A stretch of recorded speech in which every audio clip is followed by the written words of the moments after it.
Good evening, it's 5 p.m. Good evening, it is 5 p.m. and we are calling this work session to order. This is a special meeting of the Kent School District Board, which is held in public to comply with the Open Public Meetings Act. The purpose of this special meeting is a policy work session for 1 hour. We thank those of you who have come to this meeting, those who are viewing via our live stream. The purpose of the board meeting is for the board to conduct its business in public. Public comments are not included on the special meeting work session agenda. Individuals with item for the board or the superintendent must provide these items directly to safety services staff. Approaching the dais or work session tables during the board meeting is not allowed. Any items turned in will be provided to the board and the superintendent following the meeting. To begin this meeting, we will call for a roll call of the board members. To indicate your attendance, please say present. Director Gregory. Present. Director Song.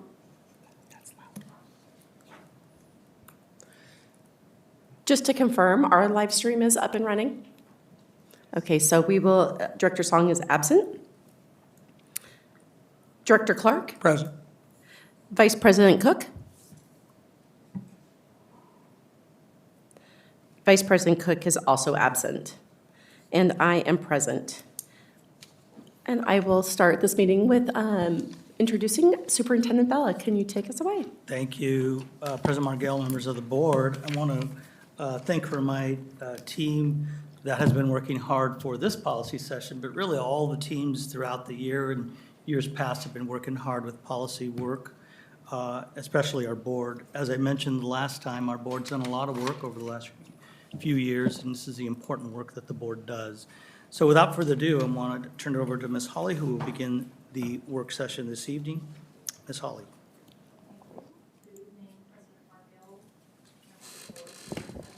Could we turn up Ms. Holly's mics? I'm sorry, I'm just having a little trouble. Thank you. It is very low. Good evening, President Margell, members of the board, Superintendent Vella, Ms. Curry. Tonight, our work session mostly focuses on HR policies. We have 3 policies on this work session that are classified as important, 2 as discretionary, and 2 that are KSD specific. 4 of the 5 human resources policies on tonight's agenda are new to KSD, and the one that is not new to KSD, WASDA does not have. So I'll flip through the PowerPoint as normal, just so everyone has a little synopsis of what we're doing. We talk about classifications. Policy 5000 is an important policy, important classification. It's also an important policy, and it's recruitment and selection of staff. 5006, certification revocation. This is also new to KSD. 5012, parental, family, or marital status and pregnancy or related conditions of staff. New to KSD 5281, disciplinary action and discharge. 5283, return of district property upon separation. This is the policy WASDA does not have, but KSD has had since 2014. If we get time to go through, policy 1220, board officers and duties of board members, and 1760, board member use of electronic communications. So with that, let's start with policy 5000. Let me pull it up.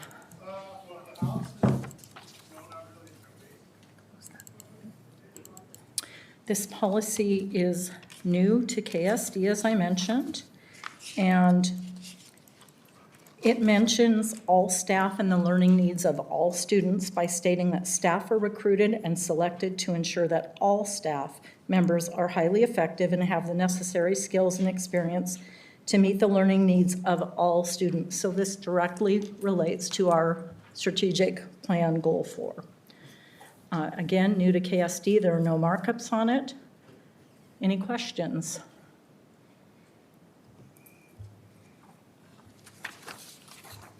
In the last paragraph, part of the district's strategic and short-term planning processes analyze current and projected staffing requirements. So the filling of individual positions and done with consideration to budget parameters and legal requirements. Now, that sounds like straight personnel policy, but I guess the concept I've got here is the long-term strategic plan obviously sets very definite parameters on what your expectations are, but state funding quite obviously puts real pressure on all kinds of supports. So I don't know that it requires any clarification language, but it is an ongoing concern. That's what I'm saying. Yeah, I appreciate that statement.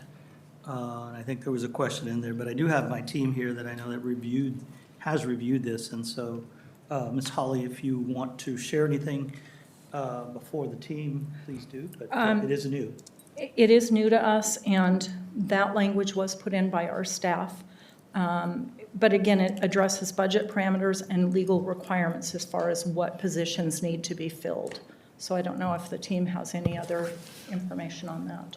Director Clark, no, that's point well taken. We had a conversation today in our HR leadership meeting regarding, we partnered with IE, but regarding staffing and some of the opportunities, as I will phrase it, when we're creating our recruiting plan. We understand, right, some of the opportunities ahead of us, and we're planning accordingly. And as I shared the last time, right, everything that we do in planning for recruiting, we base it off of the data. And now we have another element to look at as we go out on the recruiting trail. And Oh, yeah, if I can. All right. Yeah. So, as a former classroom instructor, class size is a big deal. Yep. And obviously, that's in the KEA Yep. contract. Yep. Right. But it isn't specified here. And I wonder if you don't need a line that says, and contractual obligations or something. Yeah. And with that, so Irene, thoughts? Yeah, I know that the suggestion from was that we were giving two different suggestions from them. One of them had it, one of them didn't have it, so we're open to any suggestions that are coming up. We had kept it just based on one of the recommendations that was given. I'm just speaking for myself, but it just, it strikes me, by acknowledging it, you remove a lot of discussion. Yep. And I concur with that, because I was looking at that as well, because we do have that union contracts that protect positions or salaries and that type of thing, and I thought that was missing from here as well, like something, just a simple phrase of contractual pursuant to those things as well. If we just added on budget parameters, comma, legal requirements, and contractual obligations? Yes. Yes. Be happy Yep. with There you that. go. Okay. Adhering to the CBA. And I would, just for the board's knowledge, it is referenced in the legal reference, the hire and discharge of employees from an RCW perspective. So I think you've got it all covered based on your recommendations and the legal reference. Thank you. So we can put that in, and if that language is good, are you good with a consensus to move forward? Pam? Yep. Could you show me it on the screen where that would be inserted? Sure. Right here, I'll just like this.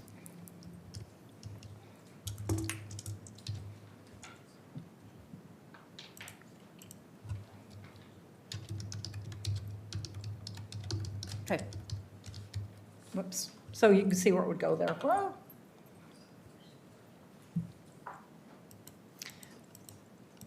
I only have one other comment. Please. Sorry, I was looking at my notes.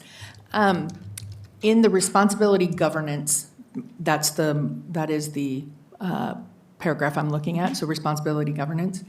I just wanted to clarify, we call out teacher preparation programs, communicating the teaching skills, competencies. That seems like if it's a staffing policy for all staff, and then we are really narrow focused on that, is that from the WASDA policy and I just missed it? Because it seems like we're like like, we're talking about all staff, and then all of a sudden, teaching. Well, we're not all teachers, right? So WASDA gave us two different recommendations. I'm sorry. So WASDA gave us two different recommendations. We kept that one from one of the first recommendations. So one had it, one didn't. So we had just kept it because we do have our Grow Your Own programs Right. here in Kent. So when we were looking at it, when it's a teacher preparation programs, it was more with the conversation of the Grow Your Own programs and the work that goes around into those Grow Your Own programs. May I ask a clarifying question off of yours? Yeah. I guess I'm confused at, I see the WASDA model, and our recommended is significantly longer and has more information in that. And I guess I'm trying to understand why one, but also what was the impetus that we reached out to WASDA asking for recommendations if we got a recommendation, right? We got the model language from them. What was it that we were looking for that was different? We got two different ones. Okay, and I guess why? Oh, I don't know why, yeah. I have the model language in the folder. Yes, I see it. Yes, but why And- did we reach out and ask for something different than the model language? We didn't reach out, so we were provided two different ones, one that was announced first, and then there was another one that was shared with us. Oh, so they provided two. They provided two. They gave out initial one, Yes. then they went back and revised it and gave out And a then they new gave another one, Got yeah. it. So we got the revised one. Yes. Okay. So some of the language was from the first one and some of them was from the second one. Right. Yeah.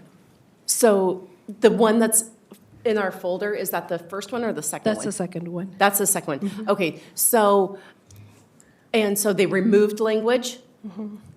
And so what is the benefit that we're getting by keeping that language in there that's different than the WASDA model?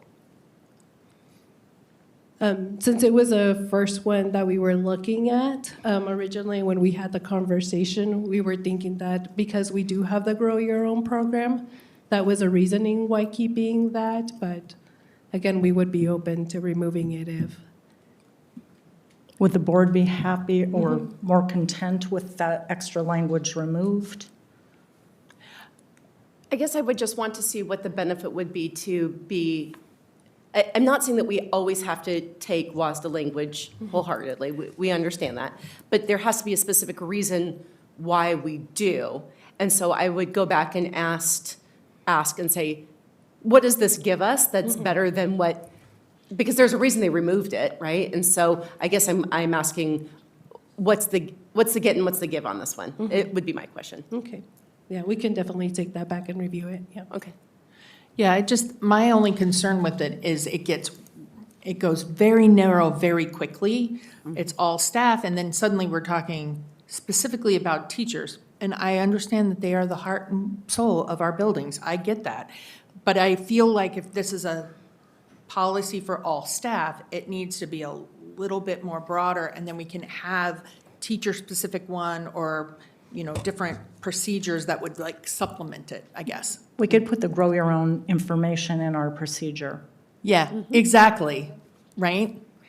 We could have it there, and then that's the procedure on how we're incentivizing and growing our own talent within, but the policy is a little bit more broader.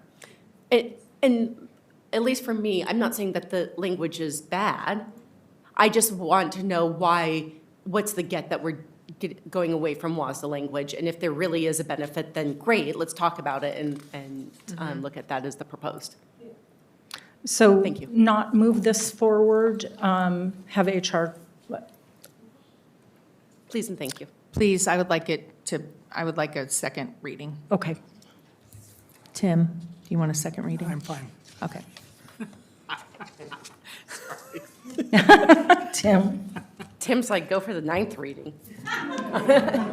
I've been there.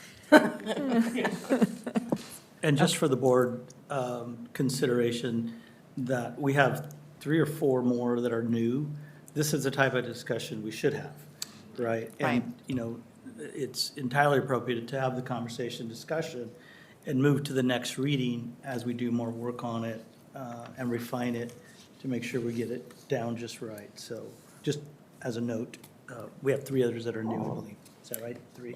And just Three more for- new. And just for reference, Vice President Cook did join us just a couple minutes ago, so he is, I've updated to no longer have him absent.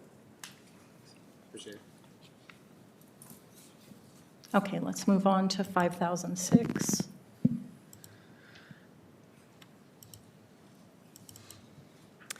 Could I ask a favor, next time when we have new policies, if there is a, normally when we change what a policy is, we highlight it in red to show what the difference is.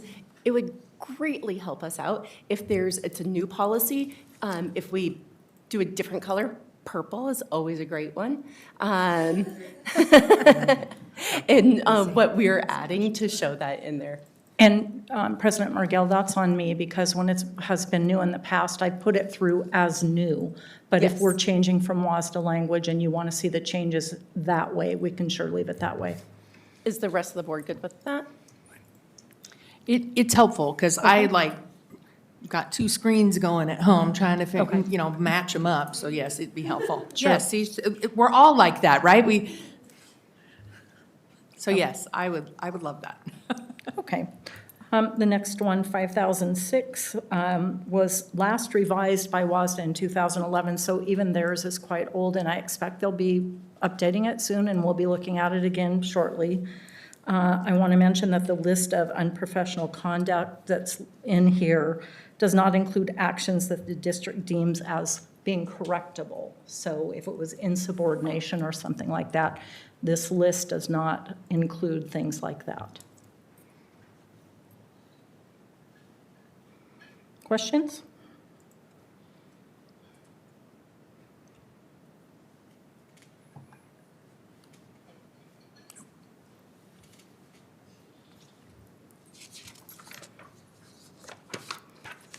Good to move forward? Just one. One, I can't find my reference.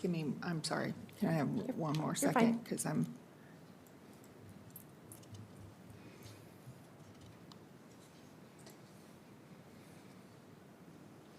Okay, so yes, I did have a question on this one. I'm looking at my notes. I'm sorry. So in the model policy, this is the intentional failure, it's their last day, it's like the second to last paragraph. Intentional failure to file a complaint and act on professional conduct and may sufficient cause for the superintendent's professional education. Who do they surrender their certificate to, and does that need to be called out? Because it's not in either policy, right? It doesn't say, it just says they're going to surrender their certificate, like. This is directly out of the Professional of Code of Conduct.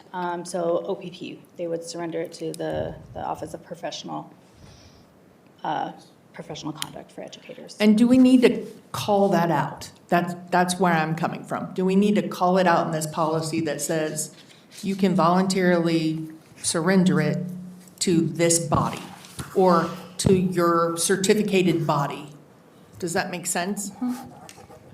It is, and the district doesn't make that decision. That would be the decision of the Office of Professional Conduct. Oh, they can Or make that. OPP. OPP Yeah. can make that Yep. decision. The district communicates any, in writing, any unprofessional conduct. Right. Based on the list in here. And then that is reviewed by, it's called OPP. Right. And they're the ones that make the determination for that.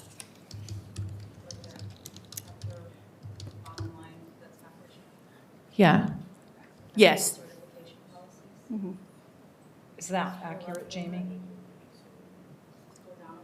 Yeah, I think that captures it, Pam. I'm just saying, it's not, I'm going to surrender it. Do I To take who? it to the building? Do you see what I'm Right. saying? Like, I think the policy should give me a little bit more Yeah. direction if I'm going to go down this path. Obviously, I'm being reported and everything's going to be reviewed. But it says I can voluntarily do it, but who should I reach out to? Yeah. The district doesn't issue certification, right? Yes, right. Obviously. So that's a great question, hoping that might capture a little bit better as directed by the Office of Professional Conduct. And we'll make sure the name is correct. Yeah, Yeah. I'll double check it. It just makes it clearer.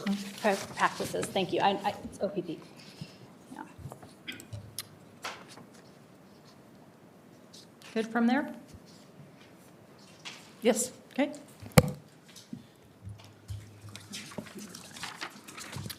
Next one's 5012.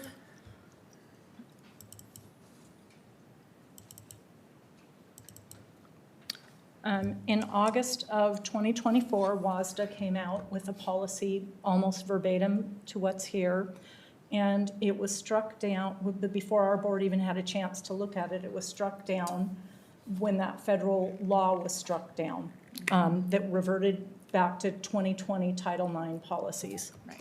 So again, our board didn't even have a chance to discuss it before it was already changed, or I should say, struck down by the federal court.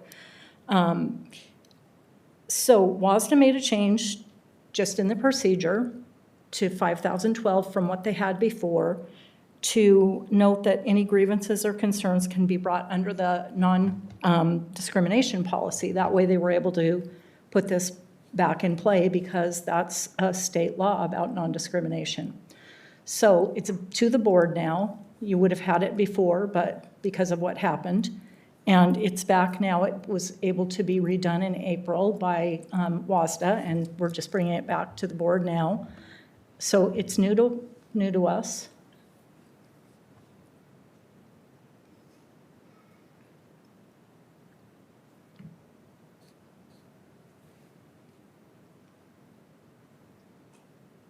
Questions? I'm okay. I'm okay with this one. Yep, I remember it when we came Okay. through last I time. remember when we read it.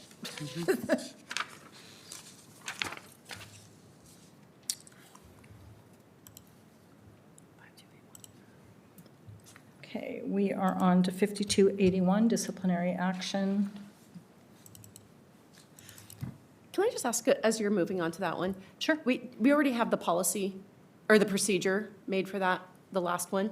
We did not. We didn't move it forward because we didn't have the policy. Okay, we didn't move the procedure forward because okay. I just want to make sure that we have, I can't imagine that we don't, but for nursing mothers, that we provide like adequate spaces and places and all of that, and that's defined out in there. I'll double check the procedure and talk with the HR team about that, but I believe it's in there. There's actual legal reference to the group is PUMP. Yes. And yeah, so I believe we have that in there. Okay, good.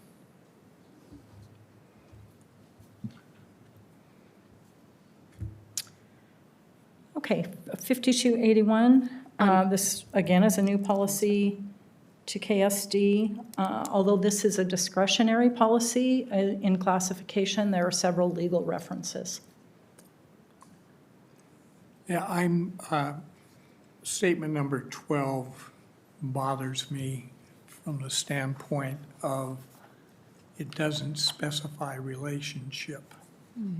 And as a result, when I read it, it simply lacks definition. And If we reference the policy of conflict of interest between Yeah. staff and outside entities, would that help? yes, that'll do it. Okay. I have a similar comment. I feel like none of these are clear. Like, is there a definition of insubordination or neglect of duty or an example? Do you know, like, I don't know if that even exists, but some of these, it just like, what Yeah. does that look like, right? Incompetence, what does that look like? I mean, I can make my own determination of that, right? And a principal can make that, but I'm just wondering if there is is it defined somewhere on what that means? well, if I'm not mistaken, insubordination's in contract. Oh, they're gonna talk. Wait. Have we gone over this with our union partners so that they're aware of this new policy and what it might mean for their contracts, if anything? Not yet. Vice President Cook, not yet. We have not socialized this with our union partners, our labor leaders. I think we might want to do that, just so that we get their, opinion on it. I mean, it doesn't mean that the board can't still pass whatever the board chooses to pass, but I think it's important that we involve them so that if there are things that they do have problems with, that we can address that. I just don't, I'm a little worried that there's so many things in here that are talking about what the board wants to happen. And as far as I know, that none of this is going to be specifically in their contract language. And their contract language, I would imagine, supersedes this regardless, most likely. It does, and this is a topic that we can add to our next labor management meeting with our labor leaders. Okay. To socialize it with them, so yeah. That sounds good. Thank you very much. Yeah, I'm concerned about, like, I just look at this list and I'm like, neglect of duty. Right, Well, what does that look like? Right. And there's not, if I am so then I put myself in the position of, I'm a principal, right? And I'm bringing this forward, and I'm like, oh, this is clearly Tim is neglect of duty.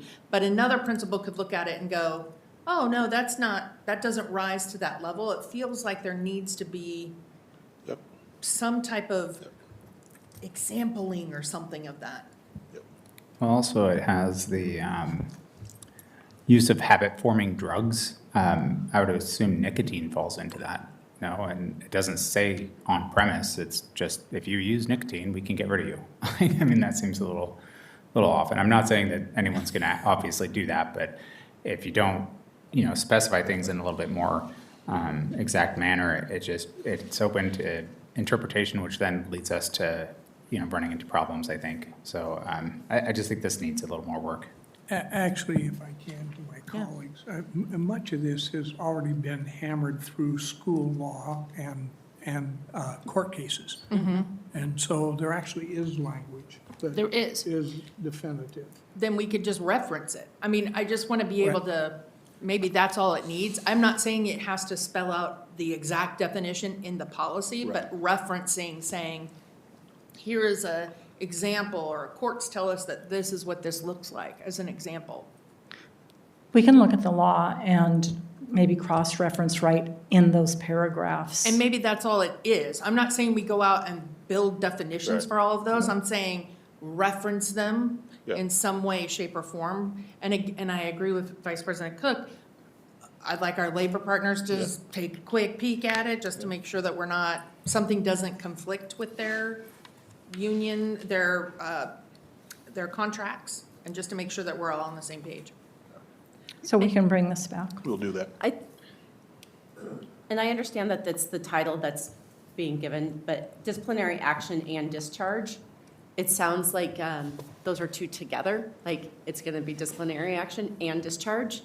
It's or discharge. It says and In the language, but not in the title. in the title, In the title. In the title. up at the top. Oh, yep, should be or. Okay, and so, Good catch. it just felt, just the whole way it's kind of presented, it makes it feel like any of those things would lead to discharge. Right. And that's not the intent on this one. So I would, as we're looking at this again, is there a way that we can reword it that, these are things that could result in disciplinary action up and including potentially discharge? I think that if the title was right to begin with, the disciplinary action and discharge is telling what the title is, and then at the bottom it is telling what, the two separate things. I believe it actually is in WASDA as and discharge, but we And can, that would be because it's saying that those two things are within this policy. Right, It's not saying what that we're that's- addressing. Yeah, they're not happening Yeah. one after the other. But Correct. Do we have any information as far as what WASDA was thinking when they created this? Because it just seems so weird. Like, I don't know why why we even need this policy. It seems like, our contract language as well as state law and many of our other policies all speak to this stuff, and it's just, and there's a lot in here. Like, I don't know, it seems like it's trying to enumerate all the different ways that you might do something wrong in the district, and it's like, I don't know, that feels like we're nitpicking on our employees, and like, if I were an employee that had to look at this, I'd be like, well, I'd probably do at least 3 or 4 of these things on, a weekly basis, not on purpose, but it just happens, in subordination or something, like, sure, I tell my principal no. Is that insubordination? I don't know, maybe. Like, so it just, I don't know, I don't really like this policy at all. Are there board members' thoughts on moving it forward or not? It's a discretionary policy. I think that we had enough questions that it's going to, we're going to go to a second reading. Yeah. Sorry, I meant keep the move it forward to continue working on or not. I mean, I'm fine if the rest of the board is okay getting rid of it, but if the board wants to discuss it more, that's fine too. I would prefer a second reading at least, so we can Sure. put it out with our labor partners and then get their opinion and also reference definitions. But the board does want to go ahead and continue to work on this policy as opposed to not addressing it at all and dropping it. Correct. Okay.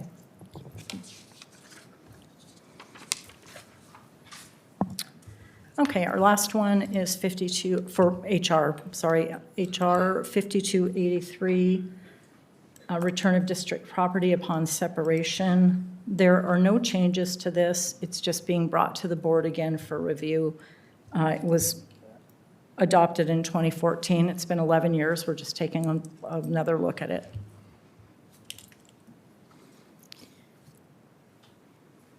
I had a procedural question on this one.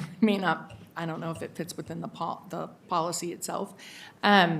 So I'm confused on when for any reason employment will end, the employee shall return all district policy no later than the last actual working day, and which may not be the last day of employment. That just seems odd to me, like the wording is not clear. I The think last day of sometimes, employment could be the last day of the month, and that could be a Sunday or a Saturday, and so the last working day would be the Friday. a lot of people take time off at the very end as well. Or a teacher might stop working in June, and then their last day of employment wouldn't be till August when their contract ends. But we So want they them would to- be employed through their contract, which is per the contract rule. I'm just trying to get I'm trying to understand it. That's what I'm asking this question, because to me, I was like, But they would return, like their laptop at the last day of school, but they wouldn't actually end their employment till August. until August. Yeah. Does this require them to do that? Because the only time I could see this being an issue is if, say, an employee wants to go through their emails because they have stuff in there that's private or personal and they want to make sure they get whatever's in there, and they plan on taking their time off because they still have time off that they can take during that time, and they want to do that during a week or something while they're not working because they have time to do so. Is this going to stop them from doing something like that? I think there's room for principal, leeway. They can collect it, or supervisor leeway. They shouldn't be logging into a work device, though, on paid time off. Well, Because we take that. I mean, that Well, during the summer, I guarantee that But lots of people do. But that's not paid time off. Right. yeah. We're talking about that. During paid time off, you should not be Right. working. They're not logging in. Yeah. Right. But I mean, if they're planning on leaving and they have stuff on, like, I'm just thinking of that particular scenario where you have stuff that's not district related. You're not doing any work. You're going in there to go find stuff that's your own information. Say your doctor sent you something and you're like, I remember seeing this document in there and I need to get it so I can send it to myself because I'm not going to be here anymore. And the one that I think that would be the most of issue with would be, someone that's been here 15, 20 years, and the amount of things that they've gathered over that time, not on purpose, not trying to use their work email as a repository for things, but just over time, you're going to get some stuff in there. And they may want to do that. I just want to make sure that, because this seems very cut and dry, because it says that they shall return all district property no later than the last working day. Well, I mean, that's fine, but that means that if a principal were to not follow this, that means they're not following policy, which then means they could be held to account for that, especially considering we're the ones saying that they need to do it. Maybe if we could add at the discretion of the manager or something like that, or the manager in consultation with the IT director or something else, just so that there's an out for our staff that are administrating this sort of stuff. I don't know. What's everyone else's thought on that? I guess where I come from is I come from a corporate world. So in corporate, when you are let go or you tell them you're out, you turn in your badge, your phone, and everything at that moment. Yep. There is no wait till the end of your employment day or contract or any of that stuff. You are escorted out, like we take all your stuff and you're escorted out of the building. I'm not saying we need to do that. I'm not saying that should be the policy. I'm just saying I'm coming from that. That's the perspective I'm coming from. So that's why I'm having, and I apologize for this, but that's why I'm having heartburn over this. It's very unclear to me. And if the asset of this asset is, it has PII on it, like I think about this computer. This is a KSD laptop. It has PII information onto it. I got access to a lot of stuff, right? Back end stuff that I need to have access to.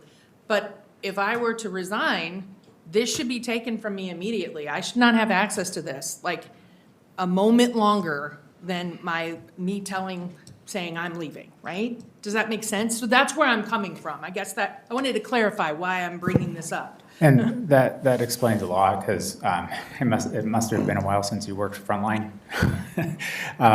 Lots and lots of people put in 2 weeks' notice and have lots of time to do that, or take a month's notice. And because like I worked as a technician for ages, and there was never a time that we took stuff from an employee unless they were in management. And it's because managers have a different perspective, and they have or salespeople usually. Right. But like as a technician, it made no difference. Like because I would give my notice if I did, give them plenty of time. And same thing when I was a project manager, that if you have a cordial relationship with them, you would leave and Yeah. still have that time. And my boss isn't going to want to take my stuff because he's going to want me working that period of time. No, and I've given a 2 weeks notice and I've kept all my stuff, but on my last day, when I'm leaving the building for the very last time, my stuff stays in the building.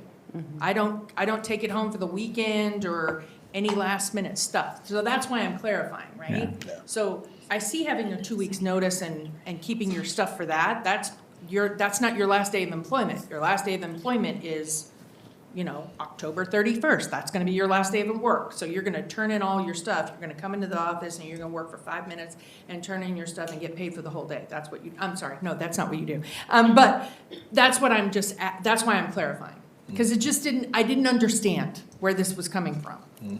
I think it's a little bit of a special case given teachers and the way that they work, and Right. they work the full month typically. There's not very often that you're gonna leave midway through unless there's disciplinary issues that you're removing them from their job. In that case, it's a wholly different situation.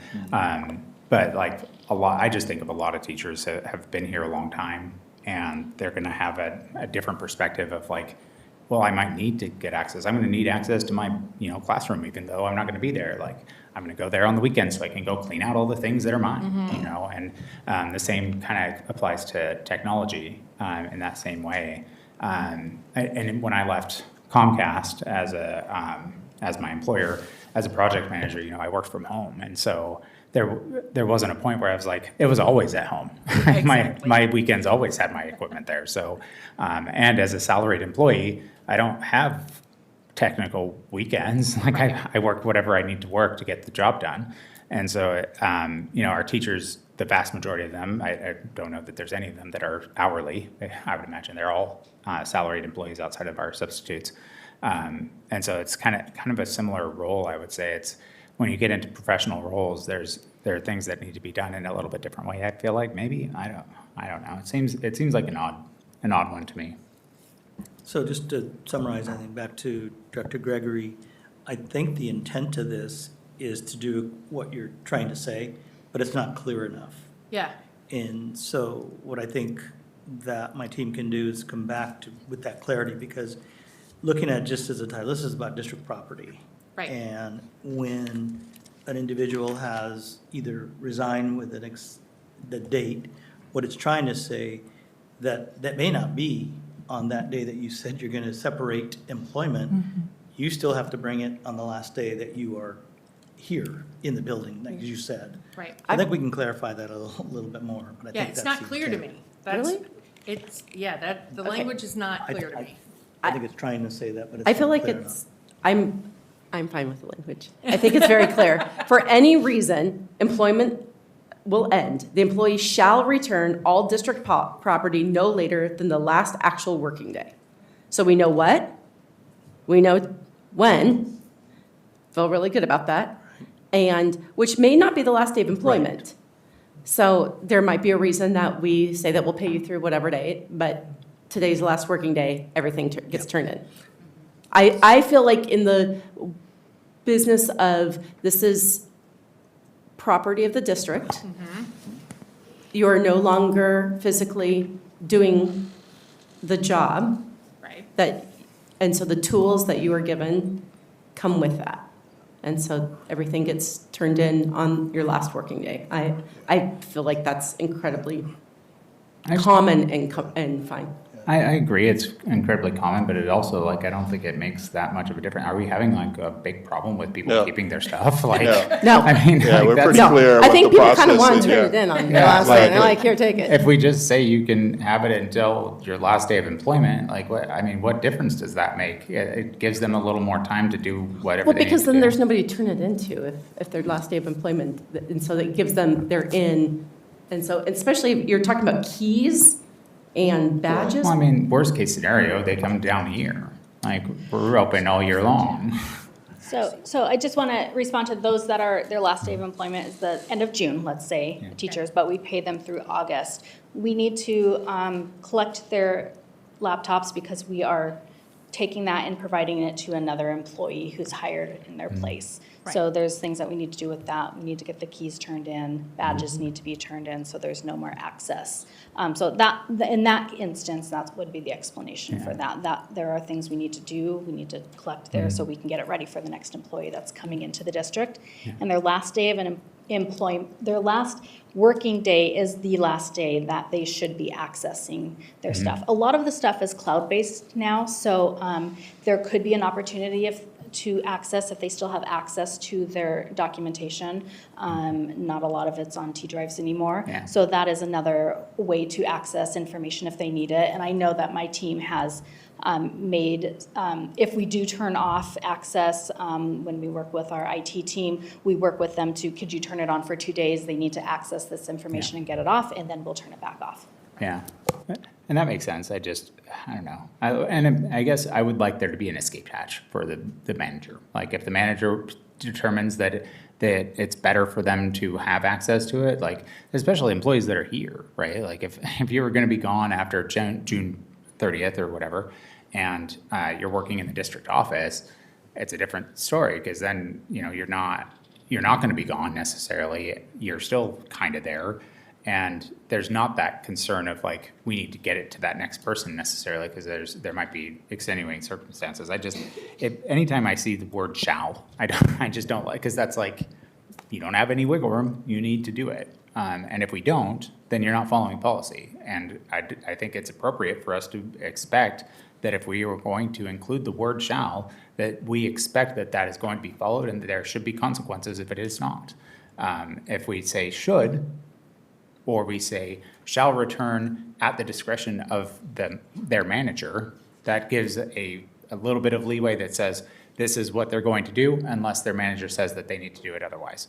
And that gives a little bit of agency also to management to say, hey, we need them to still have this because they're still working on who knows? Like, they could be working on something to do with their team, as their team is going to be taking care of things after they leave, and they're like, oh yeah, I need to go in and like make sure I send them the plans that I had come up with, but I don't have, or if you even have just like pictures or something on there and you want to go make sure you pull them off after, and you don't think about it because you're working in work mode that whole time. I don't know. I just feel like I don't see the benefit of not providing our management with an option to, go outside of this policy. Again, I think that it coincides with using the tools of the district for the purpose in which that they were intended. I don't know if we should make escape hatches for people who choose to use the tools outside of the purpose in which they were given.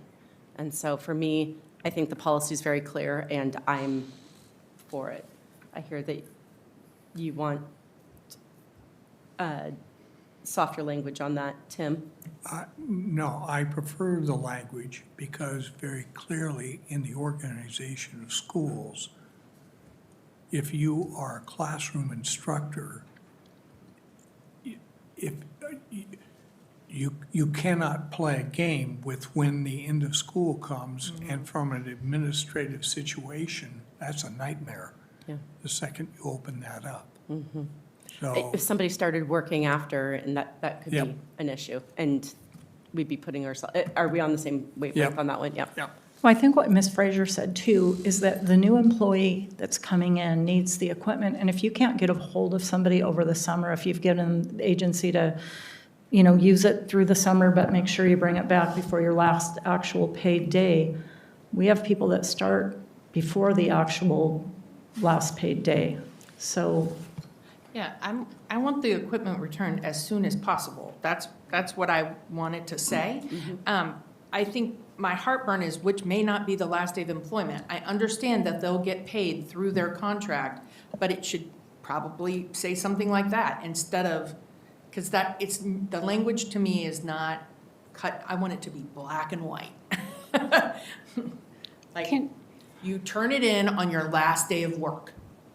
HR, if we took the part out that says which may not be the last day of employment, would you be good with that or not? Yeah, I think that is clear. I mean, that is clear. We can certainly work with that. I think that's just giving people context, as far as I can tell, it isn't, that part of the sentence doesn't change anything to me. But it also, and I know we keep talking about when they leave over the summer, but what if someone gets cancer? That's in the middle of the school year and they cannot work anymore. They find out they need to be doing treatment. And now we're saying your last day of working is this Thursday because you said you need to leave. And Friday, we expect everything to be back to us. And you don't give the leeway to the manager again. And it's there are just too many weird extenuating circumstances that feel like the manager should have leeway. They should have control over that. I mean, I don't know. And The Vice other- President Cook, like I said, Yes, we, as a team, we work closely Yeah. with our leaders, right? In terms of those special circumstances, right? Regardless of policy, Yeah. we work closely with our leaders, getting their perspective, their input before we provide HR guidance. And I know that Director Drake had a question as well. Yeah, I just had a clarifying, question is, could the discretion come in the definition of workday? So for example, if a teacher, their last official day of school would maybe be June 19th, but maybe their workday doesn't end for a week later. They have time with their principal to clean up their classroom, et cetera. I was just wondering if that maybe could be more clear, the definition of workday. I think that would be fair too. Yeah. It's just if, that cancer example, that's pretty cut and dry, they aren't gonna be coming back to work and they can't. Their doctor isn't gonna allow them to because they're gonna be taking chemo or whatever it is. And they may still, they may not feel up to getting it all done that day and they aren't gonna be working. And so it's, again, where it comes down to for me is the shall. And it's because that is a legal term. It's not if you say shall means there are no other options. You are going to do this or there are consequences. And the other side of that is let's say, and I'm not saying anyone here would ever do this, but if we had a manager that didn't like their subordinate manager, right? and they find that they, allowed someone to hold on to their equipment. Now they let them go because they didn't follow policy. And that's an appropriate way to let them go because they didn't follow policy and they purposefully didn't follow policy. And that's where I feel like that gets dangerous. The other one is the leave of absence thing. Because there's no timeline for that. Because you can take a leave of absence that is short spurts, right? Like if you need to go and do treatments for something you've got going on, this says that you need to return everything, and again, it's using the word shall, even though you're only gone for 3 days at a time or 1 day at a time. But that is still considered a leave of absence if you're taking that in those extended periods of time. So if you need to take it off so that you can go and get treatment for something, or you need to go for 2 days or 3 days because you have to go to some place to have it done, and we're expecting them to turn in their stuff at that point, it just, again, it's shall, it just seems.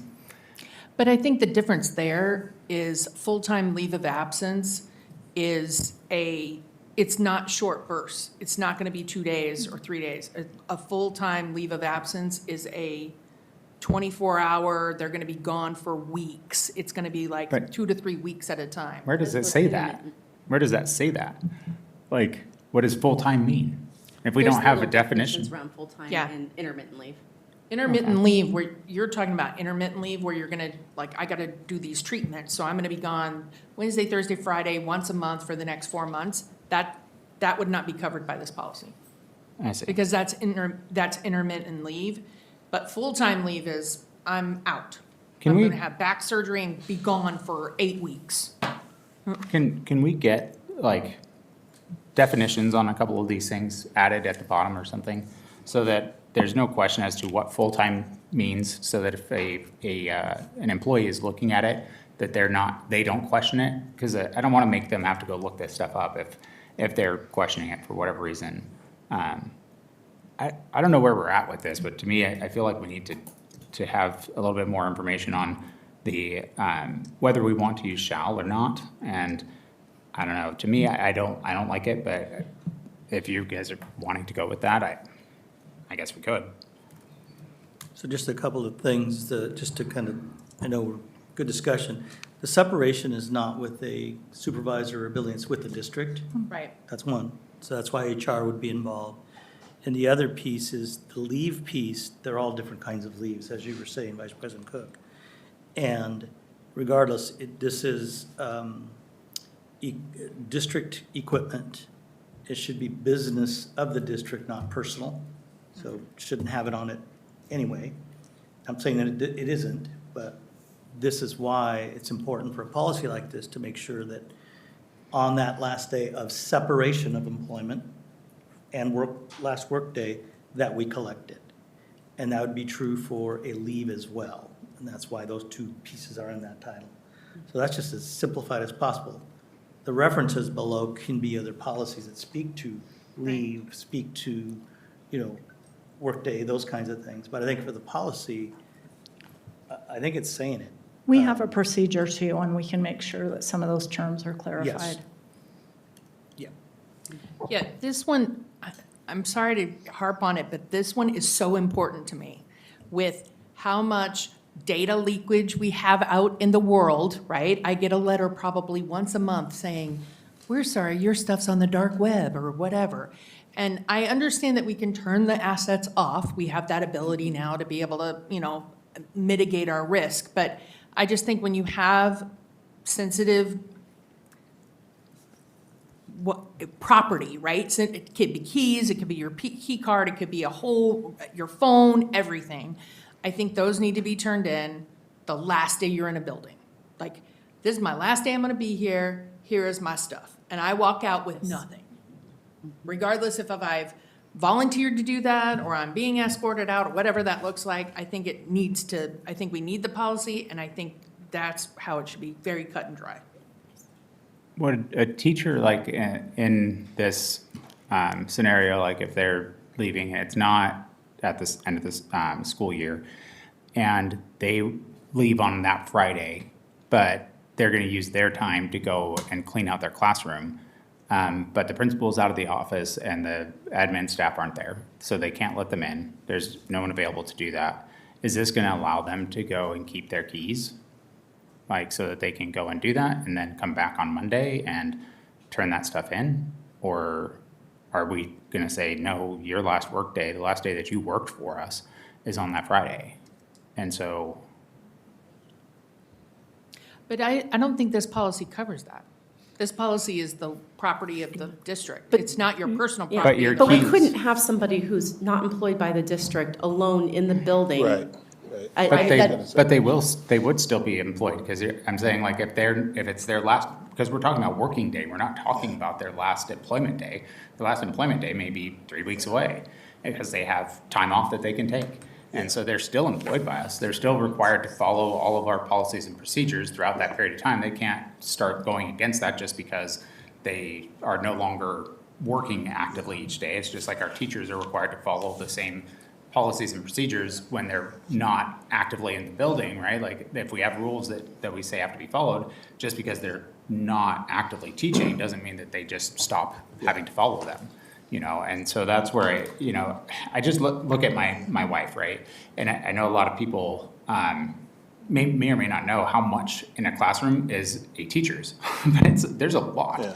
Like, teachers, I would say a good 30-40% of the materials that are not educational related directly, like decorations, or if they have teaching aids that they might use that they have found over the course of their career to be helpful. I mean, geez, books. Like, my wife has boxes and boxes of books at this point. She's been teaching for 20 years, and she's not gonna be able to get that out of there in a day. Like, there's just not, I mean, unless we hire people to go move it for her, and that's not realistic, so. And Vice President Cook, what I would Yes, sir. say is that certainly there are arrangements made in circumstances like what you just shared. We communicate, going back to what I shared earlier in terms of, we communicate often with our leaders, right, in terms of making arrangements like what you are describing. So I'm confident that that would not be an issue because of the communication we have with our building leaders in your situation, in what you just brought up as a scenario. So yeah, arrangements are made. But you haven't had this policy before. Like, we've been We working without have. this policy this whole No, time, right? we have had this policy. And it's the exact same one? Yes. Yeah. There have Okay. been no changes to this at all. There's been no changes So are to we it. we're just reviewing it? Yes. Yes. Okay, I don't like the way that this is written, because it sounds to me like that shall term to me is too much. But, I think part of that is we've had it for, 11 years. Mm-hmm. And I don't think there's been an issue, but HR would be able to just, Well, I mean, I'm sure there hasn't been an issue, it's just that means we're not following this. Like, if you don't follow the fact that it says that your last working day, if you do something outside of that, you are not following policy. Like, I mean, it doesn't give you any wiggle room, it doesn't say anything else. If you don't follow it, you're not following policy. And I mean, whether we think that's important or not, to me, that's important. If we're going to say that you must follow our policies, and then we're gonna say, this is what our policy states, and it uses the word shall, and there's nothing outside of that that says there's anyone that can make a decision outside of that, outside of the board, obviously, because we would have to change policy for it to be different. And it doesn't give any sort of wiggle room whatsoever. And so that means there are people that are not following the policy, and that to me feels like we should fix that, so that people are following the policy, and we're addressing the fact that what we're doing matches what we want them to do, and that our policy states the same. So that it is exactly how we want them to do their work, that they are following policy exactly, without having to say, oh yeah, we're fine. Even though we say it, we don't really mean it. Like, that to me feels off. I would not make the assumption that our district employees don't follow policy, one. And two, I feel like this is really clear. I don't think we've had issues with it for the last 11 years. I'm seeing head agreeing to that. what's the consensus of the board? I feel like we can, I would keep it. I feel like we can move it forward. I don't feel like, I would, the only thing I would say is, I would like to hear from Director Song and our new board director on this, as they may have differing views, and especially our new board director is a teacher, and she may have different ideas on it. She's been an employee for a long time. If we Is it moved something it that- through, they could vote it down if they do, they Yep. could vote the Yep. way they wanted They get and a then shot. But they possibly don't bring have it a back. chance to have this discussion like we do right now with people that we can ask questions of unless we require them to come for that purpose as well. And it doesn't, if the policy isn't changing, like, we don't have to vote it, Oh, it's- continue, it's already staying. It's right there. It's not changing anything if we don't do it. It's staying exactly the same. It is 6 PM. So I'm fine with bringing this to a second reading. I'm not requesting, though, any changes. I'm I okay with appreciate second it. reading. Thank you. It is now 6 PM in our our work session. Sorry. The work session is adjourned for an executive session for 30 minutes. The purpose of the executive session is to discuss the performance of a public employee, potential litigation, and the legal or financial risks of a course of action. We will see you back here at 6:30.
Oh, excited with that one there. Good evening. It is 6:32, and the executive session adjourned at 6:30 PM. Board members in attendance for the executive session were Vice President Cook, Director Andy Song was able to join us about halfway through, Director Clark, Director Gregory, and myself. It is again 6:32, and we are calling this regular session to order. I would like to announce that there is a second special meeting, executive session, scheduled to take place this evening immediately upon the adjournment of the regular meeting for 30 minutes. The executive session will be announced and adjourned publicly here from the dais. To begin our regular session, we will start with roll call. To indicate your presence, please say present. Director Gregory, Present. Director Song, Present. Director Clark, Present. Vice President Cook, Present. and I am present. Vice President Cook, will you lead us in the Pledge of Allegiance? Yes.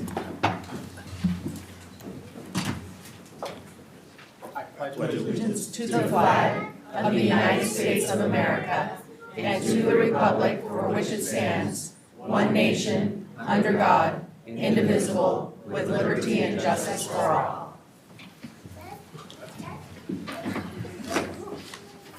Welcome. It's so great to see so many faces in the audience tonight. This is a meeting of the Kent School District Board, which is held in public to comply with the Open Public Meetings Act. We welcome the public's participation in the board meeting and thank those of you who have come to this meeting and those who are viewing via our live stream. The purpose of a board meeting is for the board to conduct its business in public. During the meeting, the board will listen to, but not respond to, comments from visitors. Whether made verbally in person, verbally on video, or written, comments are limited to a total of one per person per regular board meeting. One additional comment per person may be submitted for a public hearing topic if there is a public hearing on the agenda. All forms of public comment are subject to Chapter 4256 RCW Public Records Act. The public may comment at regular board meetings in a manner authorized by state law. All comments must adhere to Policy 1420 and Procedure 1420P. If you wish to make a comment to the board, comment forms are available for completion prior to the meeting and must be turned in no later than the beginning of the legislative report. No forms will be accepted once this report has begun. Comments are limited to 3 minutes. And we do have those comment cards out in the table. Yes. And a box will be over by Ms. Sisley. Public comments will be heard after the agenda review. Students will be first to speak on any topic during the student voice portion of the agenda, which takes place immediately following this opening. General public comments from non-students will be heard during preliminary communication from the audience. Any remaining comments, whether from students or non-students, will be heard at specific agenda items and during the final communication from the audience. Student comments will be heard first on any topic. Please state your first and last name prior to the beginning of your testimony. Abuse of public comments personally directed towards the board, staff, or students will not be tolerated. The use of specific names or personally identifiable information of board, staff, or students is not allowed. Board members or the KSD staff members may interrupt or terminate an individual statement when not adhering to Procedure 1420P. All comments, whether written or verbal, must adhere to the standards of civility as defined in Policy 1400, Meeting Conduct, Order of Business, and Quorum. If you're seated in the overflow room, there is a brief delay in the live stream audio. We will allow extra time for you to make your way to the boardroom after your name is called. Individuals with items for the board or superintendent must provide them directly to safety services staff. Approaching the dais during the board meeting is not allowed. Any items turned in will be provided to the board and superintendent following the meeting. And tonight, we are going to have our new land acknowledgement that has been worked on by our board as a whole during work sessions. And I asked Director Song, would you mind reading that for us this evening? Yes, I'd be so honored. The Kent School District Board of Directors acknowledges we reside on the traditional lands of the Muckleshoot Indian tribe who have lived in this region since time immemorial. We honor their continued stewardship to this land, its waters, and its communities. We commit to ongoing learning, meaningful partnerships with Native communities, and uplifting the sovereignty of the Muckleshoot people.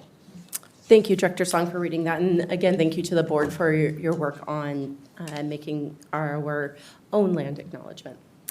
We will start with item 1.07, the agenda review. Superintendent Vella, are there any changes to the agenda? President Margell, there are no changes to the agenda tonight.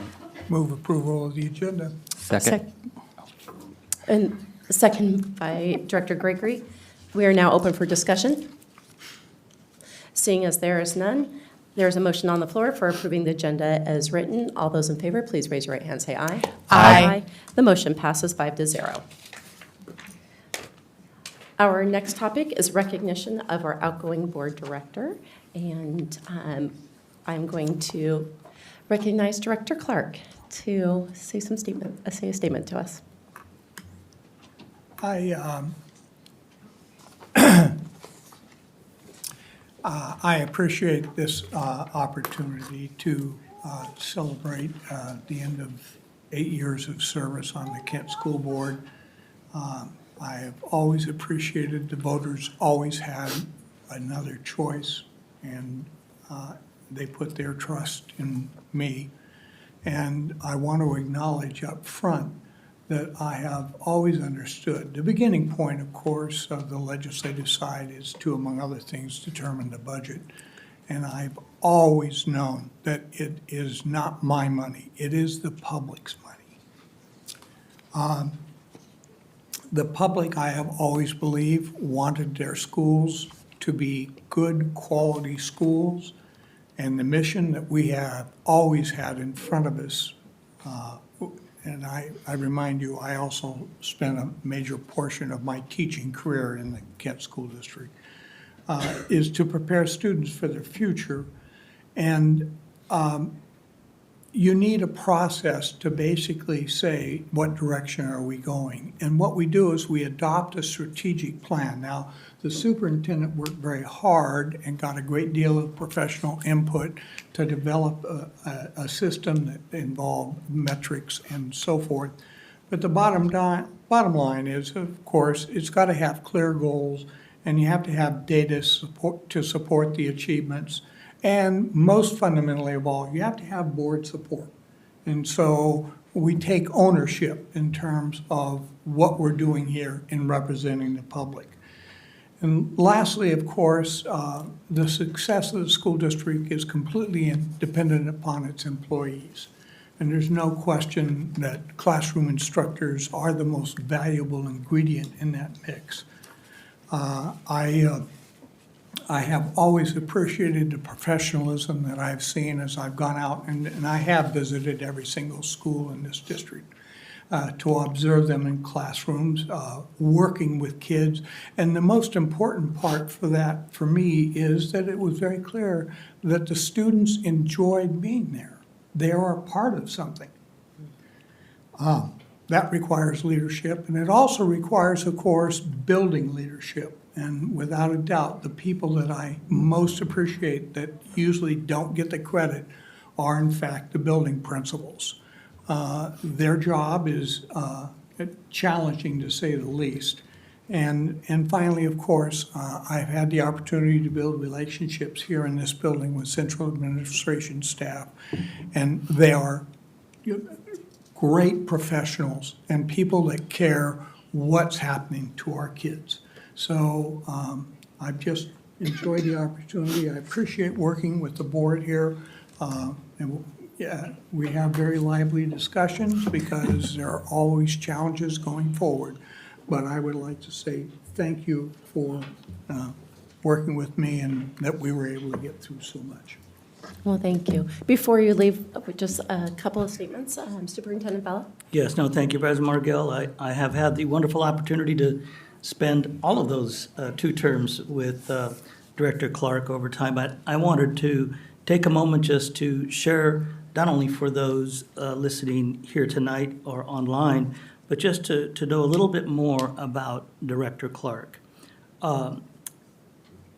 He is a longtime educator with approximately 38 years, I couldn't remember exactly, but at least 38 years of classroom experience, including 28 years teaching in public schools.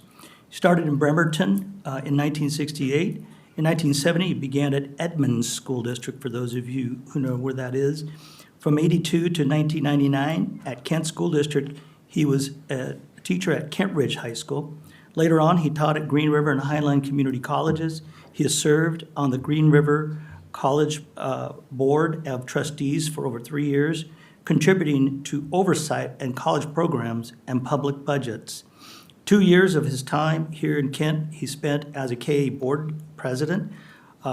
His tenure with the Kent City Council member is over 16 years. Fourth, part of the pieces that he was responsible for with his council members were, he was the fourth vote that was necessary to create Kent Station, for those of you who have been able to partake and enjoyed that as a family. He had voted in favor of the ice arena parking garage at the Kent Station, oversaw completion of 77th corridor and building of the 228th overpass, voted in supporting a building of the Showware Center, a facility that services graduations, as you know, throughout King and Pierce counties. As I mentioned earlier, as a Kent School Board member, first elected in 2009, who served 4 years, and then again elected in 2021 to serve another 4 years. He's an experienced in district-level committees focused on school renovation, levies, and teacher administration relations, holds degrees from the Seattle University, Pepperdine University, and a principal certificate from Central Washington University. I wish I would have known that. We have a job open. I always saluted the principals because having been through the internship, I don't want that job. He's been a thoughtful champion of KSD's diverse community, avid supporter of KSD athletics. You probably see him often at many of our different athletic and other shows. He's a well-versed leader in all things state legislature and legislative priorities, an active representation of KSD in public education with state leaders in Olympia. And I can vouch, he and I rode many times to Olympia and sat to speak with several representatives, and I can vouch for the types of questions he asks. He's very much about students and school districts thriving on behalf of kids and families. He's also plays an active role in support of the superintendent and district goals that we see today, including development of the strategic plan and championing several parts of those goals. And I can say this unequivocally, his meeting attendance record is second to none. You can count on Director Clark. I will miss you, but I know I will see you. Thank you for all you've done for Kent School District. Let's give him a hand. If you could Director Clark, if you can join me out front, I would like to present you with a Kent School District plaque, wonderful, and then we'd like to take some photos if we can. We're going to start with myself, family, and then the board, if that's okay.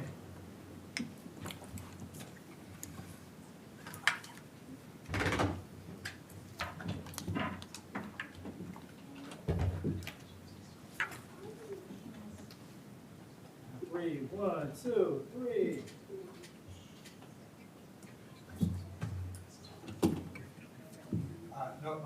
Council.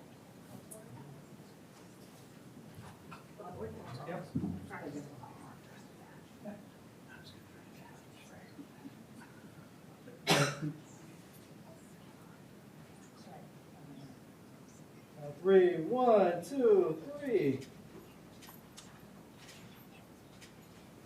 Oh, did I mention she was my former student? Oh, my God.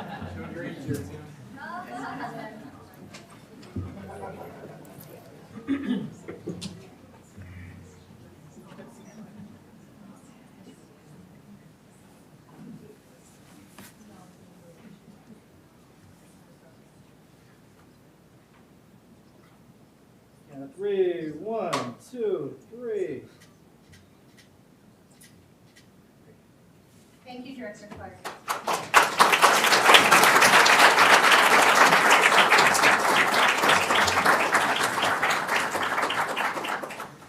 As Director Clark is walking out, I just want to, and seeing with his family, I just wanted to say that I have had a very special relationship in that Director Clark was my civics teacher. He was my U.S. government teacher at Kent Ridge High School. And it was interesting hearing Superintendent Vela say one little sentence. He taught at Kent Ridge from, I don't even remember what year it was to what year it was. And I remember being in that classroom, and by the way, yes, if you do the math, it was 30 years ago that I was in that class, and I still remember it very distinctly. And I remember more than anything, Director Clark, well, Mr. Clark, when he would look at you and say, "Who pays for that? You do." And that class was so impactful, and I do not think I would be here today and serving in the capacity I do for our community if it wasn't for Mr. Clark. He gave a passion that was for, oh, I thought you were going to hand me, I'm not going to cry, no tissues. He gave a passion for government and for serving your community and that responsibility and rights that you have that it just has lasted a lifetime. And so I'm going to guess the majority of students that have passed through Kent Ridge and passed through your classes probably didn't even know that you served on the school board, and they probably don't know that you're retiring today. But that doesn't mean that your impact and the ripple effect won't be felt in their lives forever. So I just want you to know as you leave today that you are impactful, and thank you for telling us that we're paying for it. And thank you for your board reports and all that you've given to our community. You have done so much, so thank you.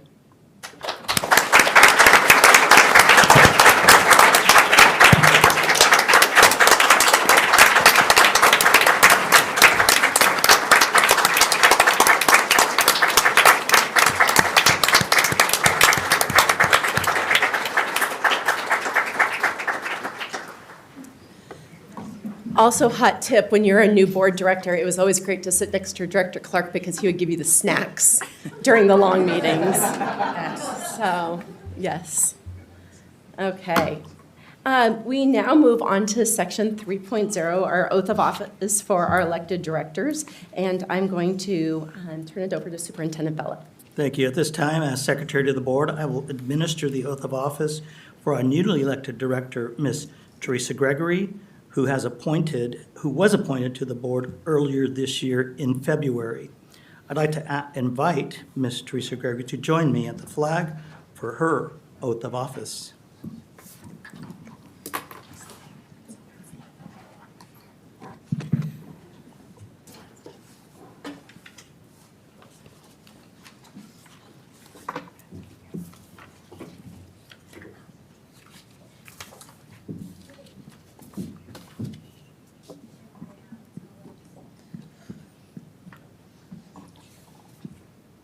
Please raise your right hand and repeat after me.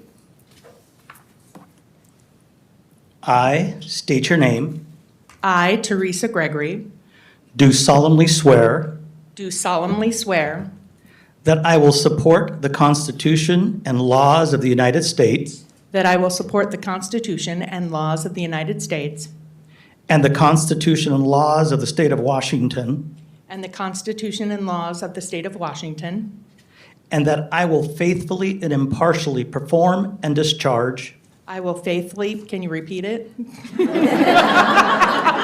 No, I missed it. impartially perform and discharge Impartially perform and discharge the duties of the office the duties of the office of the Kent School District Board of Directors, of the Kent School District Board of Directors, Director District Number 4, Director District Number 4, according to law to the best of my ability. according to law and the best of my ability.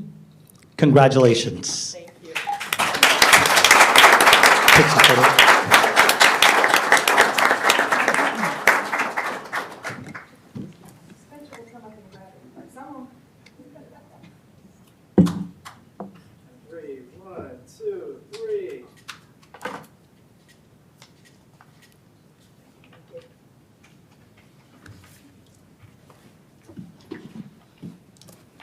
I always felt like there should be an extra pause in there, too. Yeah, exactly. There needs to be an extra pause. At this time, I would like to invite Director-elect Williams and the Honorable Hillary Madsen to join me at the flag. Ms. Williams has requested Judge Madsen to administer her oath of office, which the law allows.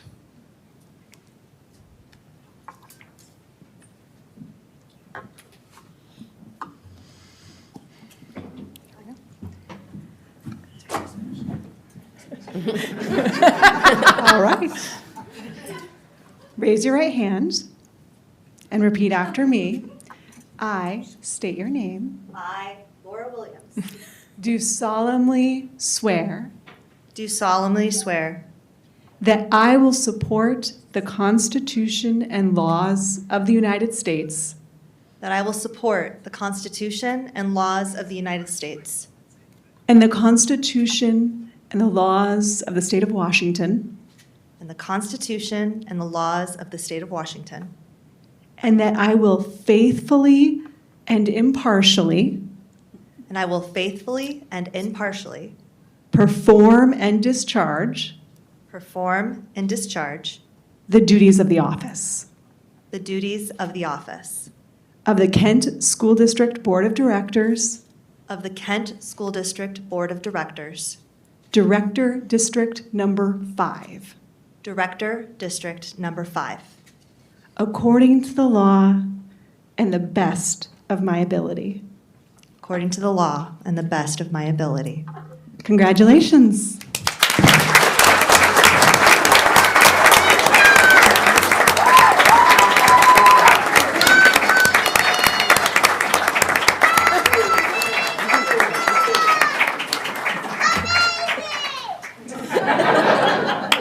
It is amazing, isn't it? She's amazing. Can we take a pause for a picture? Yes. We're going to take a moment for pictures.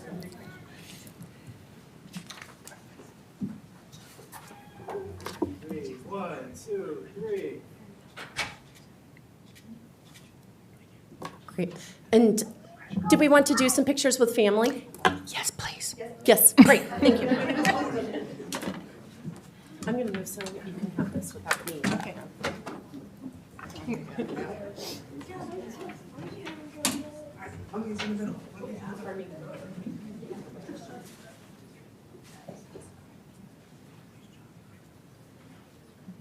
Three, one, two, three.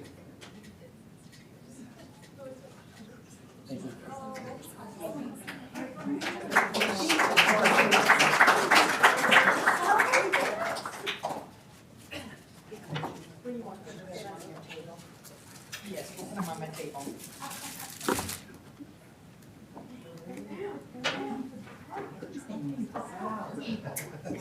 Just a little bit more. Why don't you like lay in front or something? Count three, one, two, three. Thank you. Thank you. You're welcome. Congratulations.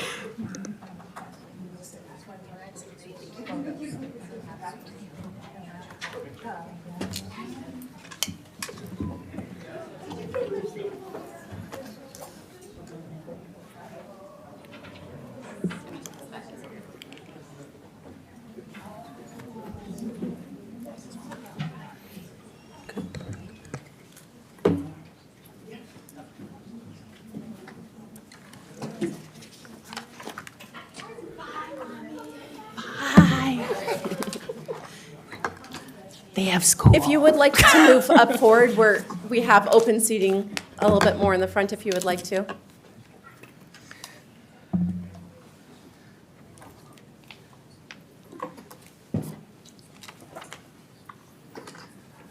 President Margell, if I may. Yeah. I'd like to just take a moment to welcome our newly elected board members. And I wanted to share that together we will advance our mission of successfully preparing all students for their futures. As Nelson Mandela said, education is the most powerful weapon which you can use to change the world. With your leadership and collaboration, we will continue to turn that vision into reality for every student in our district. I look forward to working with the school board to achieve our mission together. Thank you, Welcome. Superintendent. I'd also like to take a moment to let our newest board members say a few words. Director Gregory, do you want to start us? Thank you. I want to say thank you to the voters. So this is the first time I've ever run for office. I did some doorbelling. I did a lot of meeting and greeting, and it was very helpful to talk to the people I'm going to represent. So I thank you for entrusting me with your vote and representing you on this board. And I look forward to the challenges that we're going to have, but also the celebrations that we're going to have as well. Great. Thank you very much, Director Gregory. Director Williams. Thank you so much for being here tonight. I had a huge contingent, and I'm really grateful for all the people who braved the storm and for all of our friends who are watching online. I want to begin with my gratitude to my family, to my campaign team, to the educators and colleagues who've supported me, and to the community members who shared their hopes, concerns, and stories throughout this process. All your voices are why I'm here and what will continue to guide my work. I also want to thank the staff here at KSD, the present directors, and outgoing Director Clark for their kindness, wisdom, and genuine care. I'm honored to step into this role, and I take this responsibility very seriously. Our students, staff, and families deserve stability, transparency, and a board that approaches its work with respect and commitment to problem solving. My goal is to help create a culture where we all listen to one another, ask thoughtful questions, and keep our focus on what truly matters, the success and well-being of our students, because every student deserves their best education experience. We have dedicated educators, resilient students, and a diverse community that cares deeply about public education. When we work together, when we lead with integrity and collaboration, we can make real progress. I have more written, but I feel like I'm talking too long, so I'm just going to say I'm really grateful to be here, and I can't wait to get to work.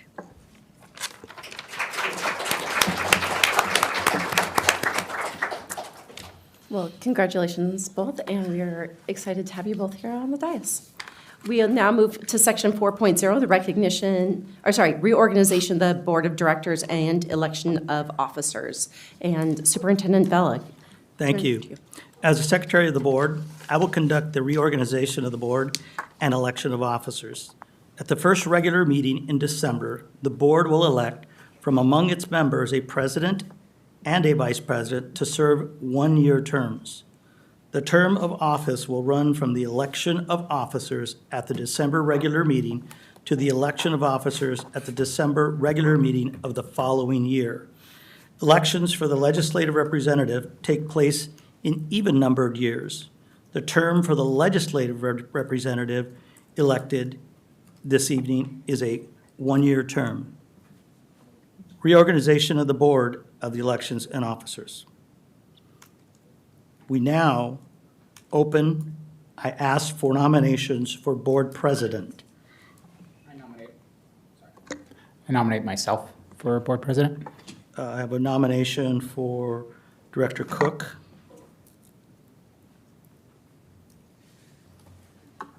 I nominate Director Margol. I have a nomination for Director Margell. Are there any other nominations for president?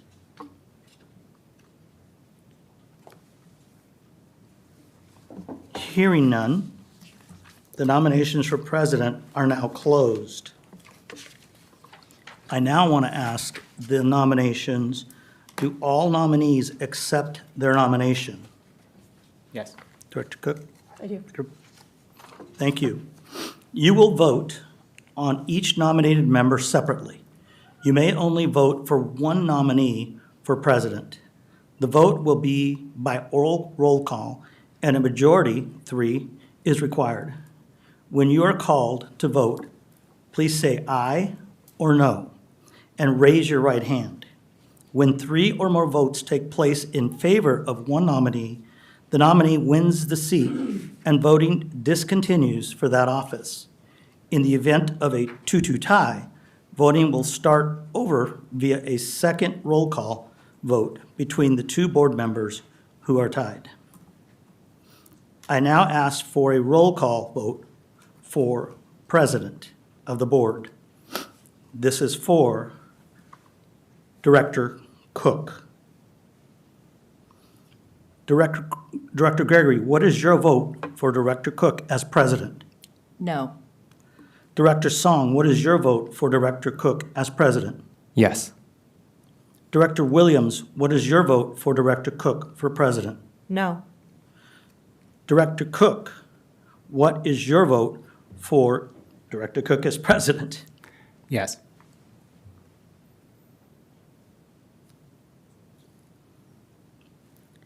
Director Margell, what is your vote for Director Cook as president? No. I will now ask for a roll call vote for president nominee number 2, Director Margell. Director Gregory, what is your vote for Director Margell as president? Yes. Director Song, what is your vote for Director Margell as president? No. Director Williams, what is your vote for Director Margell as president? Aye. Director Cook, what is your vote for Director Margell as president? No. Director Margell, what is your vote for Director Margell as president? Aye. We have reached 3 votes for president.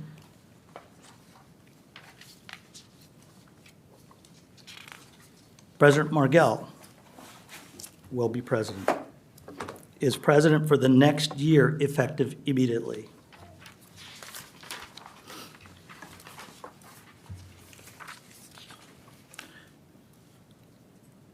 I move to vice president. You will vote on, I now ask for nominations for board vice president. I nominate Director Gregory. I have a nomination for Director Gregory. Are there any other nominations?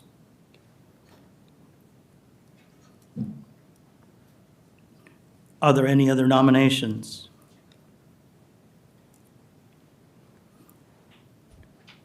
Hearing none, the nominations for vice president are now closed. You will still vote on each nominated member, 1, separately. You may only vote for one nominee for vice president. The vote will be by oral roll call, and a majority 3 is required. When you are called to vote, say aye or no and raise your right hand. When 3 or more votes take place in favor of one nominee, that nominee wins the seat and voting discontinues for that office. In the event of a 2-2 tie, voting will start over via a second roll call vote between the 2 board members who are tied.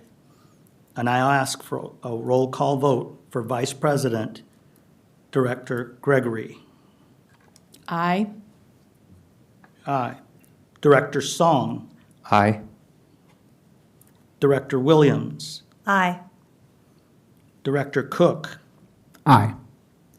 Director Margell. Aye. We have 5 votes. We have Vice President Gregory.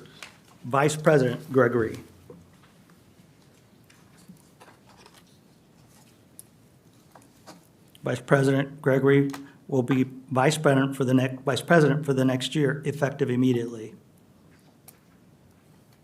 I now move to legislative rep nominations. I'd like Prior to nominate taking myself. nominations, Sorry, I think I'll you- remind you that elections for the legislative representative take place in even-numbered years. The term for the legislative representative elected this evening is for 1 year. I now ask for nominations for board legislative rep. I nominate Director Song. Director Song as nomination. Are there any other nominations? I nominate Director Williams. Director Williams has been nominated. Are there any other nominations? Are there any other nominations? Hearing none, the nominations for legislative representative are now closed. Do all nominees accept their nomination? Yes. Dr. Yes. Song is yes. Dr. Williams is a yes. Thank you. You will vote on each nominated member separately. You may only vote for one nominee for legislative representative. The vote will be by oral roll call, and a majority 3 is required. When you are called to vote, say aye or no and raise your right hand. When 3 or more votes take place in favor of one nominee, that nominee wins the seat and voting discontinues for that office. In the event of a 2-2 tie, voting will start over via a second roll call vote between the 2 board members who are tied.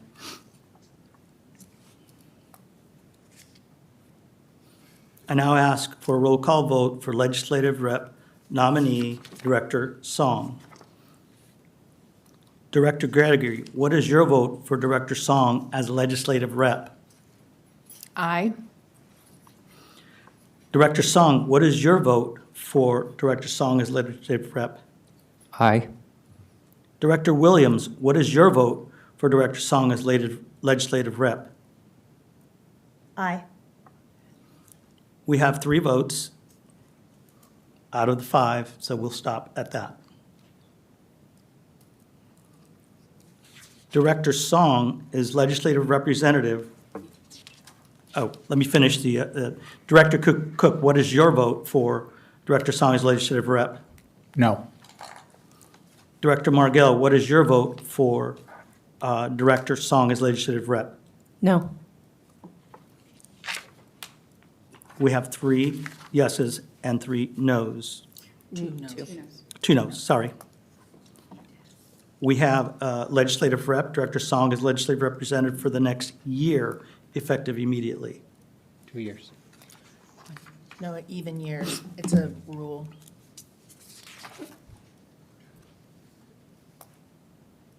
Do you want to take the break? But Tim just finished his 2 years. How does that work? Do you want to take the break? It's the legislative sleds that. The has to newly be elected even board years. president will run the meeting from this point on. Director Margell? Just for a clarification, the legislative rep is an interesting role in that it's for a 2-year term. And so, however, how it's elected is on the even years normally. And since our past legislative rep ended his term on an odd year, we will just finish out the term and then re-elect on an even year to get back to the board policy of electing a legislative rep on even years. So for this year, the legislative rep is just a 1-year role. We have gone back and forth and looking Yes, we through have. and Ms. Hawley, if you would like Ms. Hawley, if you'd like to say add. it better than I did. That's exactly correct. So it's finishing out Director Clark's even-numbered year election. So it's 1 year, and then in even-numbered years, we do the election for legislative rep, and it'll be next year for a 2-year term. Thank you very much. Okay? It is 7:10. We're going to reorganize the seating on the dais based off of roll, and we will come back at 7:15.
some of our staff.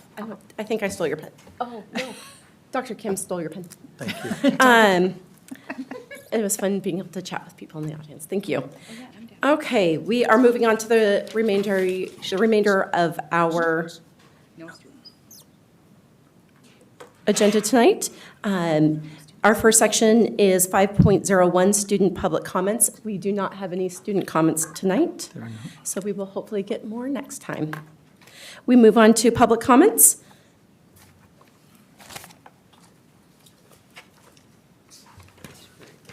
We have 4 general comments. Our first speaker is Crystal McDonald.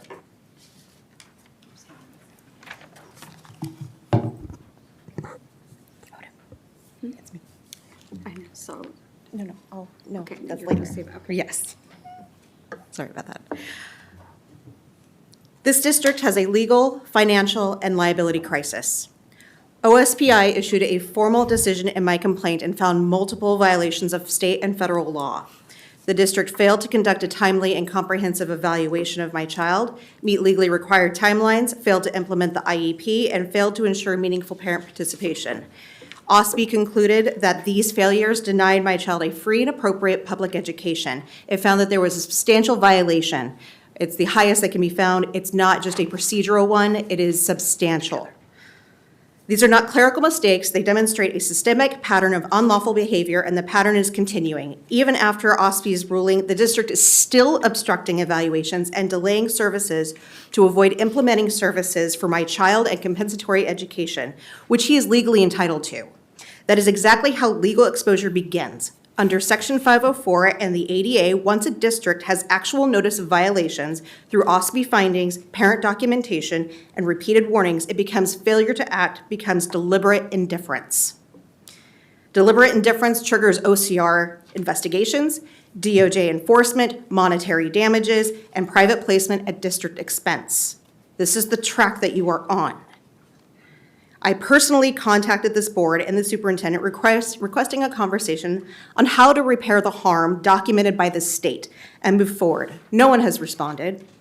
When district leadership refuses even to acknowledge legally substantiated concerns, continued violations cannot be characterized as accidental. The silence itself becomes part of the pattern, strengthening a finding of deliberate indifference. Financially, the consequences are significant. The district spent $7,800 in legal fees defending the conduct that OSPI found unlawful. That was wasted taxpayer money, and it's continuing.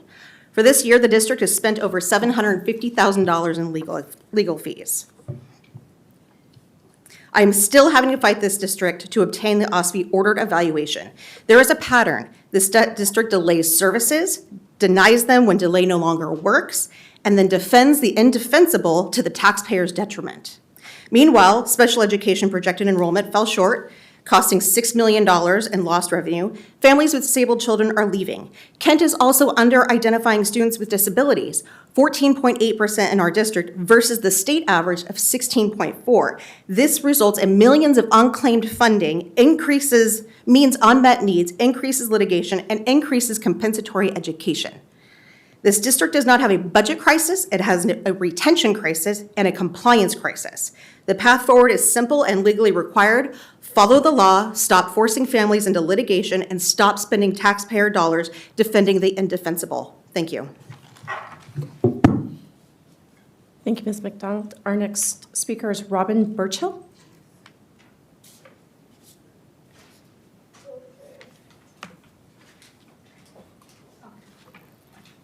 That's like a really hard one to follow, so she's very organized. I am a parent. I'm a mother of a student in the Kent School District. I'm a taxpayer, and my son is part of the inclusive education program. His first eval was done at the age of 3. I wanted to say congratulations to the director, Director Gregory, Director Williams, and Director Gregel. Did I say it right? Margel. Oh my gosh. It's part of my thing. So I was told by people to not come speak here and told by people to come speak. Specifically, parents and advocates said, come out and say something. I've had teachers tell me not to come and say something. and I found that kind of strange. They said the board does not care. What I have to say to you guys is not going to matter. And it was kind of like upsetting and made me sad. But I would say, after listening to your oath and what you just shared, I just don't believe that you guys would have these meetings and listen to people talk if you didn't care. I think there's some where I think you guys do. So hopefully none of this is a waste.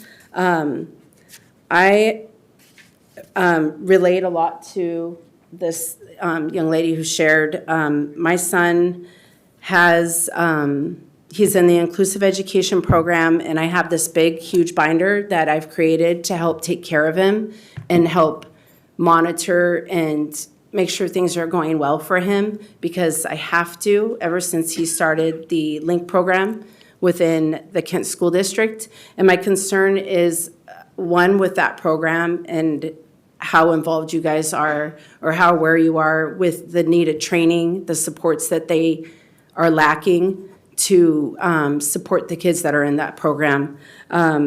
My son had a Title IX issue too. He had a Title IX complaint last year, which kind of morphed into a HIB complaint. And from that HIB complaint, there was a big investigation, and things kind of worked out as far as the investigation went. It was determined that he was sought out, and he was sought out because of his known special needs, and but nothing's come from that. So there's a safety plan that was put in place, and it was based off of results that were not accurate. And when the plan, when the investigation went further, they did further, I guess you guys hired a third-party investigation, insurance company or something. They determined that things were wrong for my son, and that he was picked based off of his special needs situation. He's a protected class. It really affected him. He changed, his demeanor changed, his ability to make friends is zero. My time's up. So that's it. I had more, but I talked too slow, so thank you, guys.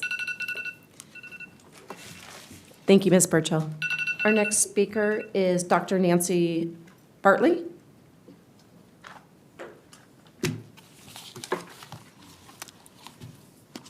I like what you said, is successfully preparing all students for their futures.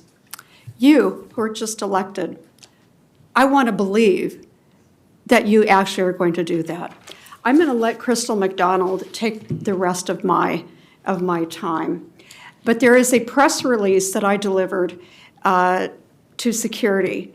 I want that entered into record, because I am going to make a lot of noise about an OSPE report that absolutely is a shameful report that you should all be absolutely horrified. And I'll let Crystal explain it. I do want to comment about the other mom up here, that it sounds like she has a Title IX issue. This board, I have spoken to you before about my child's Title IX, the intersection between Title IX and the rights of people with disabilities. There's a huge intersection and overlay, and so it's very critical to understand that area of law as you're going forward. And I really hope that the board is going to receive some training, or at least the staff and the district can receive some training on Title IX specifically and how to handle those investigations. Just off the cuff, that sounds like that didn't go the way it probably should have. I actually want to bring attention to something positive. Due to a lot of the concern I was hearing from other parents who have been experiencing something similar as I have, I, along with some other parents, have created the Kent Special Education Advocacy Clinic.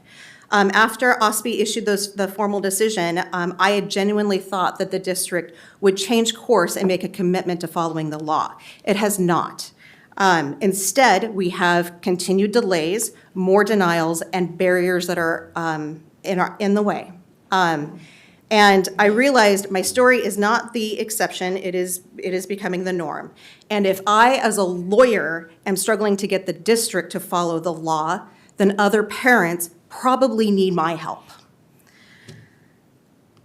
And what we found last night at our first event is that parents across the district are living with the same patterns. Children not getting evaluations or not getting timely evaluations, not getting written documentation when they're being denied the services, retaliation when they advocate, when they file SECC complaints. Parents are being retaliated against. Their IEP meetings are being canceled on them because of it. It's the same thing that was in my SECC complaint and the finding from OSPE. It's serious. It's serious.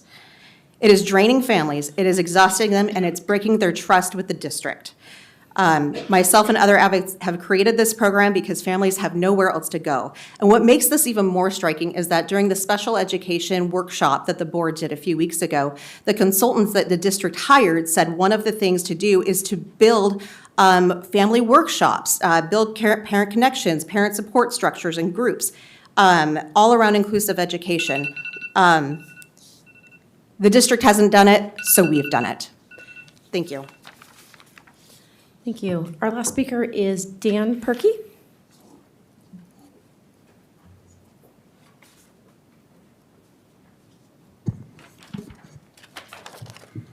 Hi, my name is Dan Perky.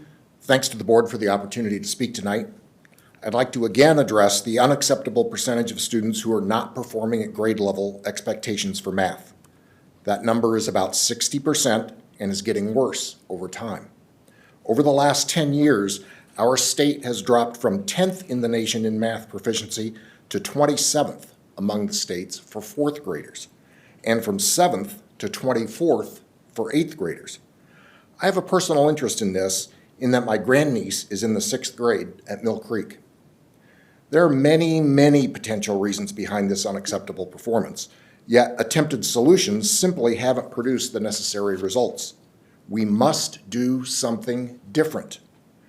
Some of those reasons are remote learning, socioeconomic status, the quality of student-teacher relationships, access to early childhood education, stable housing, parental support, and absenteeism.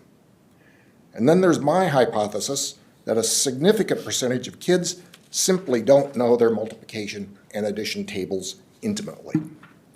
I'm not saying intimate knowledge of addition and multiplication tables is the magic wand that will cure the 60% failure rate, but it is a very, very important component of fixing the problem.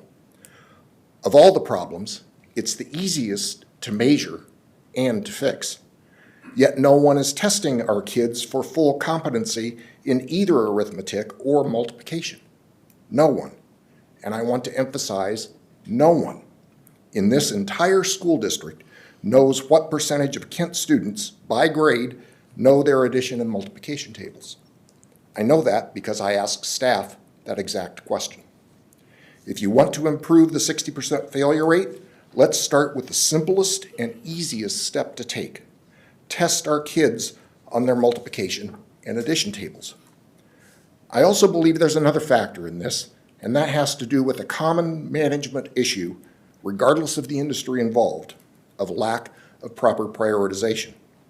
If I asked all of you right now to write down the top 5 priorities for you as a school board, my guess is that you'd not be able to produce individual lists that are all the same. I've written 2 management books on this issue that afflict most businesses, and in my consulting business, I've helped fix them. I think I can help reduce that abysmal 60% failure rate for free. I'm volunteering. But instead of me coming up here in 3-minute snippets every month without any opportunity to interact, I implore the board to invite me to a working session where we can discuss this in more detail. Thanks. Thank you, Mr. Perky. I believe that's the end of our public comments. There is still time up until the legislative report to be able to put in additional. Yes. We do, just a comment, if you put in a comment card and it hasn't been read, that it's because it's part of a specific agenda item, and so we will have public comment around specific agenda items. This is for the general topics. We do move on to section 7.01, or years of service, and I would call on Superintendent Bella to start us off. Thank you, President Margell. I'd like to invite Mr. Damon Hunter our Associate Superintendent of HR to begin our presentation. Good evening, President Margell, members of the board, Superintendent Vela, Ms. Curry. Tonight, we celebrate KSD staff whose years of service reflect an unwavering dedication to our schools and to our students. Their collective contributions are essential to our mission of successfully preparing all of our students for their futures. Before I turn it over to Ms. Drake, I want to express our deep gratitude and thank the staff for being recognized this evening for their loyalty, their expertise, and their continued commitment to excellence. Hello, thank you. So, how do I change?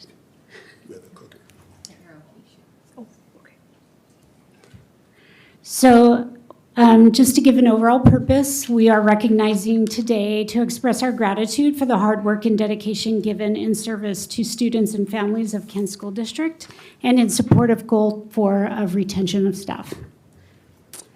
Some criteria for years of service of recognition. It's service within the Kent School District. We honor this in 5-year increments. It's from the hire date, so July through June, and then we recognize the individuals the following year. And these are for continuing positions. So overall, we are recognizing 535 honorees throughout the school district from 5 years to 40 years. And we're very thankful to have one of our 40-year members here tonight. Hold on, it wasn't. So I did want to say that all of these individuals are recognized at their buildings, as well as here tonight at 25, 30, and 35 and 40 years. At their buildings, this recognition is done amongst the staff, among their friends, and they are given a certificate to recognize them at their buildings. So at 25 years, I will not read all these names, but you can look at the names. I'll give you some time.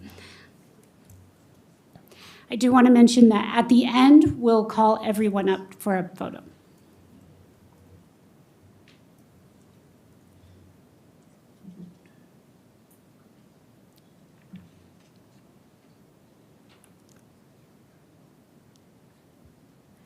And at 30 years, you can see their position as well as where they've spent a majority of their time, or where they are right now.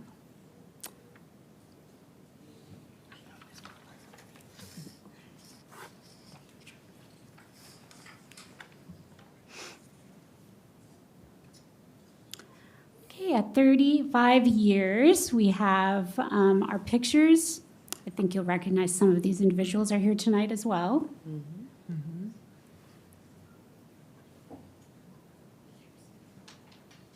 We have 12 members, are doing a little math, 13 members we are recognizing.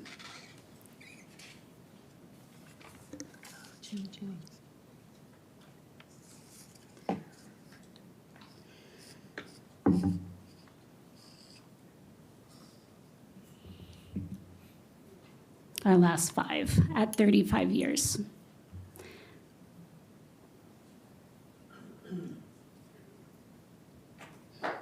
And at 40 years, we have 4 individuals. 4 individuals have spent their careers here in KSD, which is quite an amazing thing. So if we can just take a moment and give all these individuals a round of applause.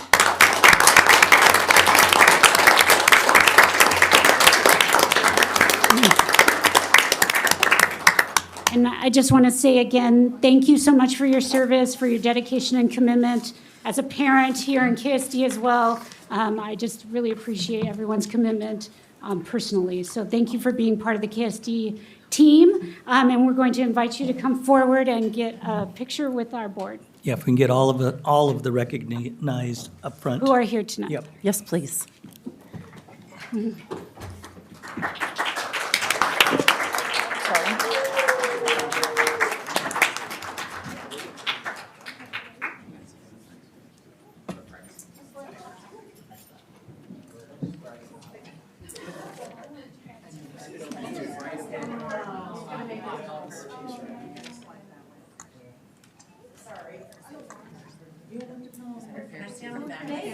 No, I want to be taller. Yeah, that's fine. I'm going to be tall. Do you not want to be in the center? I think you should be in the center. No, you don't. You're too far away. He's too far away. We all scoot to the right a little bit? Oh, you want to see? Yeah. Oh, I see. I'm just following directions. I'm like, really? Director Cook all the way at the end? What are you doing over there? Count of three. 1, 2, 3. Thank you.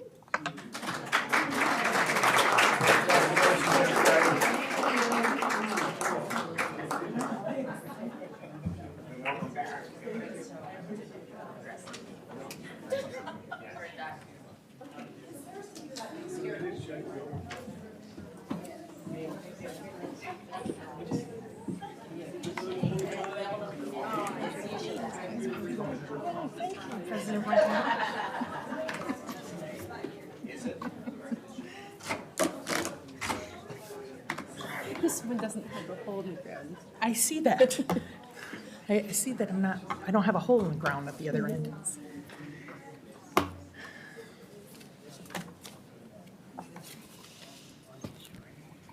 So much fun to celebrate all the teachers and staff and just everybody that makes Kent School District be the great place that it is for our students and for the community. So I love seeing all the hugs and just the camaraderie. So thank you very much for making KSD such a special place. We are now moving on to section 7.02, and I actually get the pleasure of doing this. And I get to read our proclamation, our Guest Employee Appreciation Month. Whereas guest employees serve throughout Kent School District, effectively adapting to the culture of each building to provide a continuity of educational services for students. And whereas guest employees are flexible and resilient, providing a bridge between full-time employees and students by stepping into serve when needed. And whereas guest employees play a vital role in maintaining high levels of education in our schools while enabling staff to engage in professional development to enhance skills and abilities. And whereas guest employees provide coverage for employees to address situations that arise in life. And whereas the service of guest employees keep our students learning and positively contribute to our mission in successfully preparing all students for their futures. Now, therefore, it be resolved that the Board of Directors of the Kent School District proclaim the month of December as Guest Employee Appreciation Month to recognize the contributions of guest employees and urges all citizens to join in this observance. Signed this 10th day of December 2025 by the Board and Israel Vela, Secretary to the Board. Our next proclamation is for Inclusive School Week, and I will hand it over to Director Gregory, Vice President Gregory. Whereas the Inclusive Schools Network and schools around the world have designated the week of December 8th through the 12th of 2025 as Inclusive Schools Week, and whereas Kent School District is committed to providing an education in schools and classrooms that are welcoming and capable of educating all children, and whereas the educators and staff of the Kent School District recognize that each child is unique, learns differently, and therefore learns better if teaching is tailored to their abilities and interests, and whereas the educators, staff, and families of Kent School District have been working hard to ensure that our classrooms and schools are characterized as being high-performing and inclusive, and whereas by their efforts to make our schools and classrooms high-performing and inclusive, the educators, staff, and families of Kent School District have contributed significantly to building a stronger and more inclusive community, and whereas the educators, staff, and families of Kent School District deserve to celebrate their successes and wish to reflect on how they might even further improve. Now, therefore, let it be resolved that the Board of Directors of the Kent School District encourage schools and classrooms across our district to sponsor appropriate learning and community building activities to recognize Inclusive Schools Weeks, signed this day, the 10th of December, 2025, by the Secretary of the Board and the Board of Directors. Thank you, Director Gregory. We now move on to 8.01, and I will call upon Superintendent Vela to start us off as we talk about Kent Laboratory Academy. Yes, no, thank you, President Margell. As you know, we have been featuring a school with students and others, and so we bring that again today. I'd like to invite to the podium Mr. Reese Johnson, our Executive Director of School and Leadership Success, to introduce our guests and begin our presentation. Good evening, President Margell, members of the board, Superintendent Vela, Ms. Curry. It is an honor to be here this evening to witness so many wonderful recognitions, and I get the privilege to introduce yet one more this evening. Please help me welcome Dr. Stephanie Knipp, who is the principal of Kent Laboratory Academy. This is a unique school with an extraordinary staff. They facilitate unique learning opportunities for our students, and this evening, you will get to hear what makes Kent Laboratory Academy so special. You will also get to meet two students who embody what it means to be a Kent Laboratory Academy Griffin. I present to you Dr. Stephanie Knipp.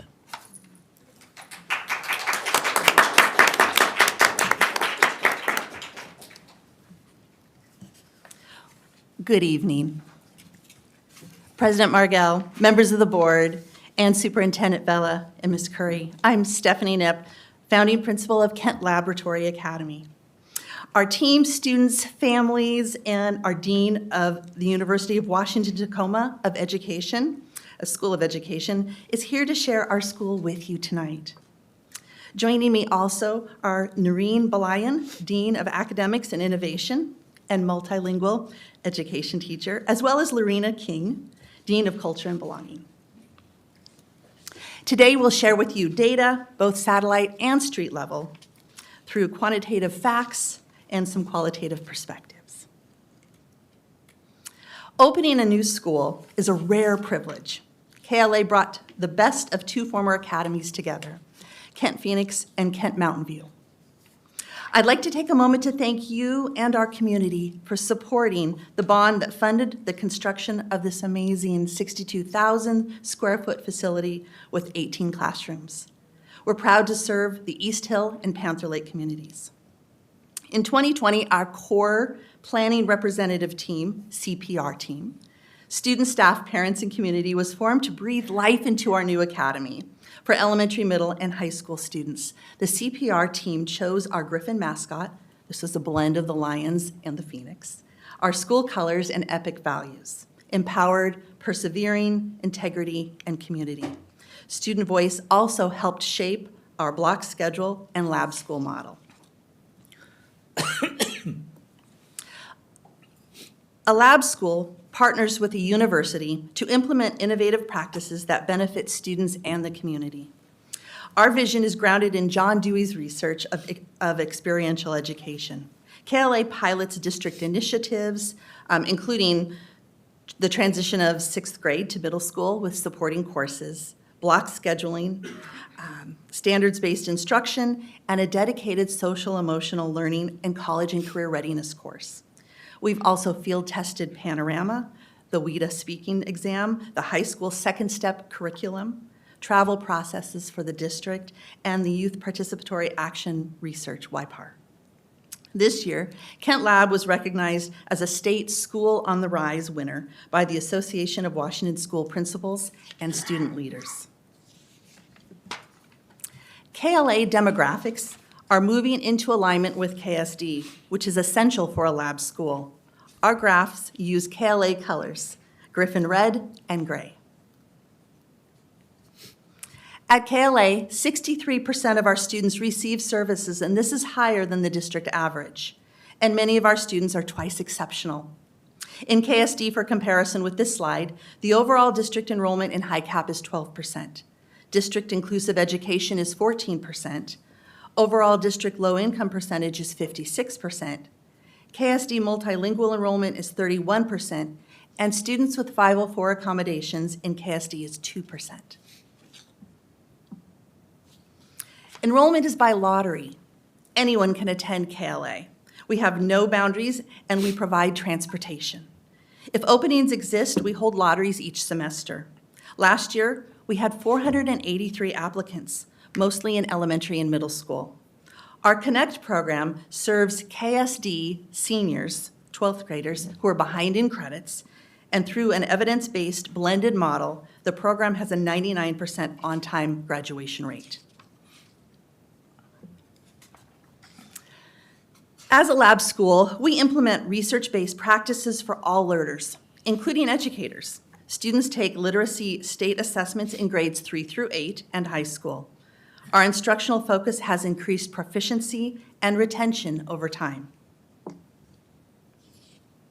Teachers use differentiated instruction to support students with language needs, scaffolds, and extensions in math. KSD curricula and online platforms help meet diverse needs.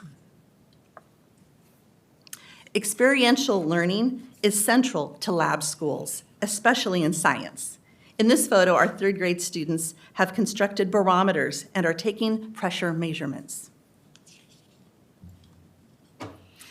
KLA provides 100% push-in multilingual services. We're the only school in the Kent School District to do this for all grade levels. ML enrollment and proficiency rates are rising. Students take the WIDA test in speaking, listening, reading, and writing, and proficiency in all areas is required to exit. At KLA, 35.6% of our multilingual learners exited services compared to about 5% district-wide, thanks to push-in practices. Between the years 2023 and 25, 28 of our 89 multilingual students at KLA earned the seal of biliteracy in 9 languages, including 19 in Spanish. The Washington School Improvement Framework identifies how schools can improve the education of all students. The framework combines multiple indicators of students' educational experiences, such as graduation rates, attendance, and proficiency on state tests in math and English language arts, into an overall 1 to 10 score for each school. KLA has an overall score of 8.08. Our school improvement plan includes strategic goals to help us reach our score of 10 for all KLA learners. Kent Lab's school improvement plan is also a school innovation plan and aligns with our KSD strategic plan goals. Aligned with our district's strategic plan to meet our literacy goals, KLA is practicing inclusive and differentiated instruction for our learners and conducts learning flex walks to notice, name, and celebrate the implementation of our professional learning. Students participate in our flex walks and provide feedback. This year, we are deepening our students' mathematical thinking through instructional strategies that promote cognition, productive struggle, and collaboration with peers. Students at all grade levels receive additional science opportunities supported by our block schedule and literacy initiatives. Project Lead the Way courses include design and modeling and flight in space. Our high school students access CTE science-related courses, including forensics and mechatronics. Our elementary students receive an extra lab special STEM class. We continue to work on regular school attendance as a goal, and we've made progress. Attendance improved from 61.8% 3 years ago to 71.8% in their 23-24 school year, and our current daily rate is 91.6. Students analyzed the data with us and suggested that near-peer mentorship might encourage our younger students to attend school regularly. Peer mentoring benefits both younger and older students and is an evidence-based, accessible practice at KLA. One of the most exciting aspects of our UW partnership is teaming with Dr. Rachel Endo, the Dean of the University of Washington-Tacoma School of Education. This collaboration has served to develop all educators and learners at the elementary, secondary, and post-secondary levels. Our Lab Academy partnership has transformed how we work together by creating opportunities to support our shared communities. Dr. Endo is known for creating innovative pathways for both practicing and aspiring educators to further their education and continue to create an impact in the classroom. I'm glad to introduce Dr. Rachel Endo, founding dean of the School of Education at the University of Washington-Tacoma.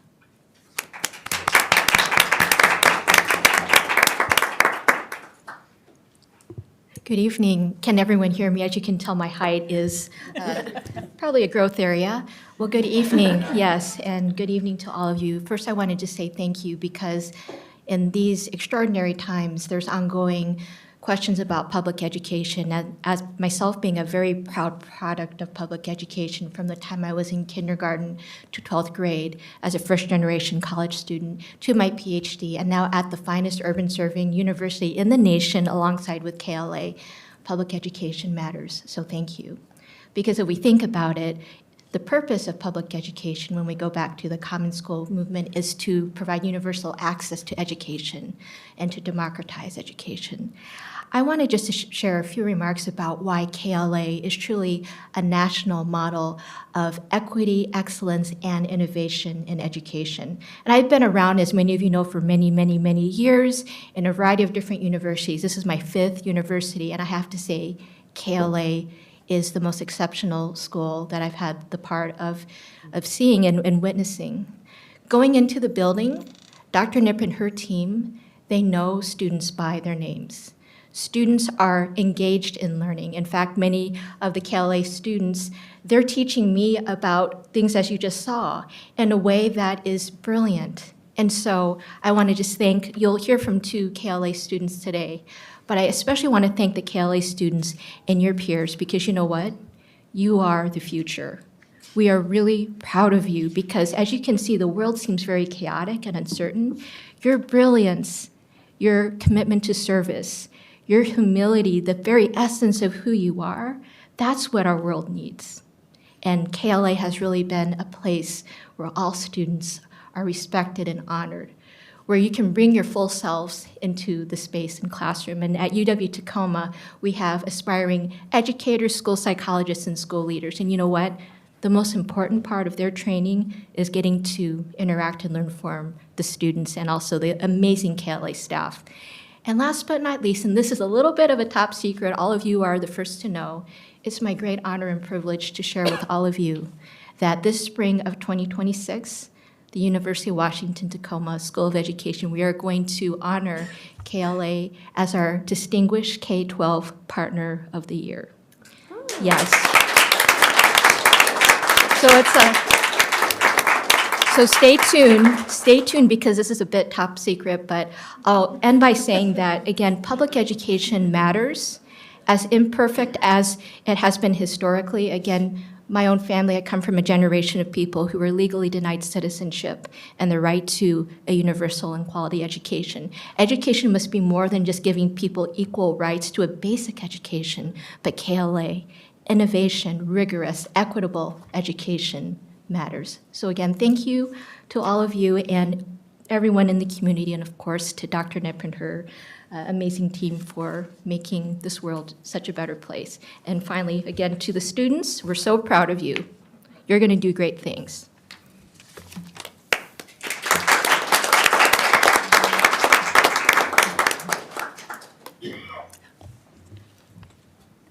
Thank you, Rachel.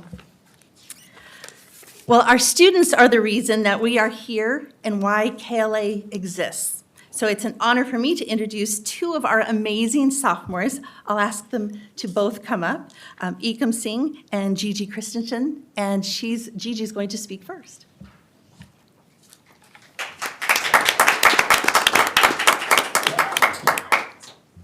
Good evening, board members. My name is Graciana Christensen.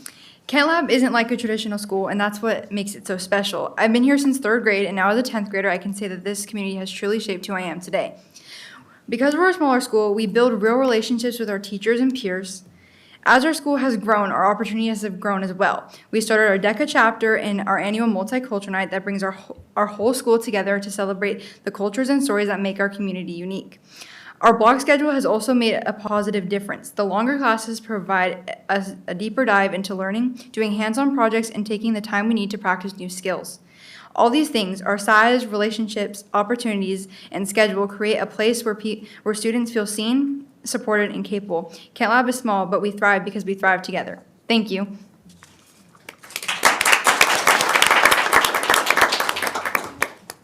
Good evening, board members, and thank you for allowing me to share about my time at Kent Laboratory Academy. My name is Ekampreet Singh, and I am a sophomore at KLA. I joined KLA about 4 years ago as a nervous 7th grader, unsure of where I fit in. But from the moment I arrived, the student community never made me feel like an outsider. They welcomed me like family, like brothers and sisters, and that sense of belonging changed everything for me. Through our small class sizes and wonderful teachers and staff, I learned how to lead, think critically, and use voice with confidence. At KLA, we live by our epic values of empowerment, perseverance, integrity, and community. These values aren't just words on a poster, they shape who we are. Today, I get to give back to my community that shaped me by serving as our ASB president. KLA is a school filled with future innovators, creators, and change makers. I am honored to be one of the voices of a community of truly extraordinary students. Thank you.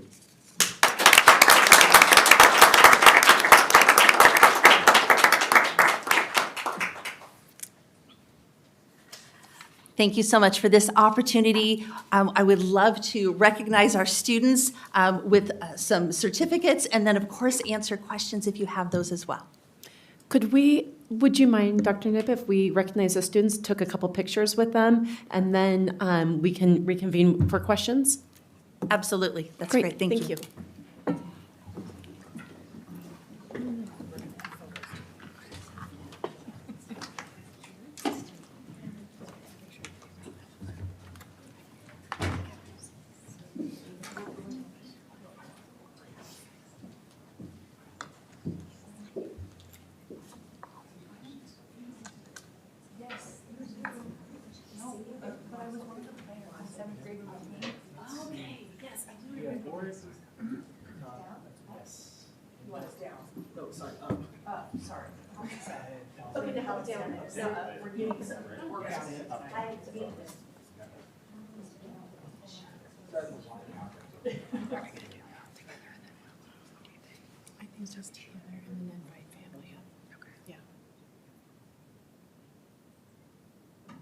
3, 1, 2, 3. We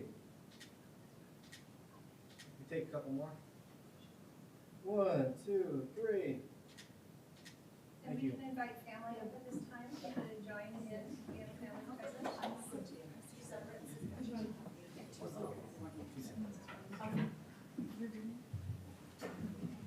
Or don't go too far, we'll do one with the family also.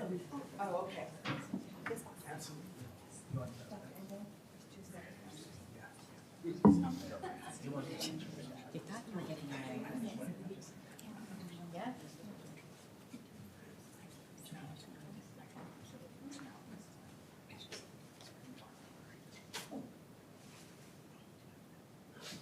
Three, 1, 2, 3.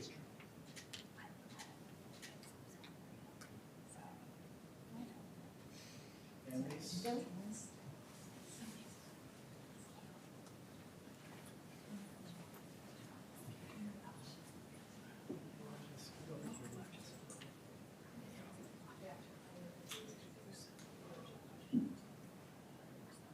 3, 1, 2, 3. Congratulations. And then families, and we'll do board. Do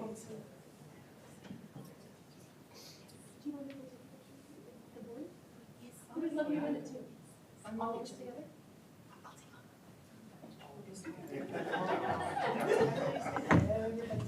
One more too. With the.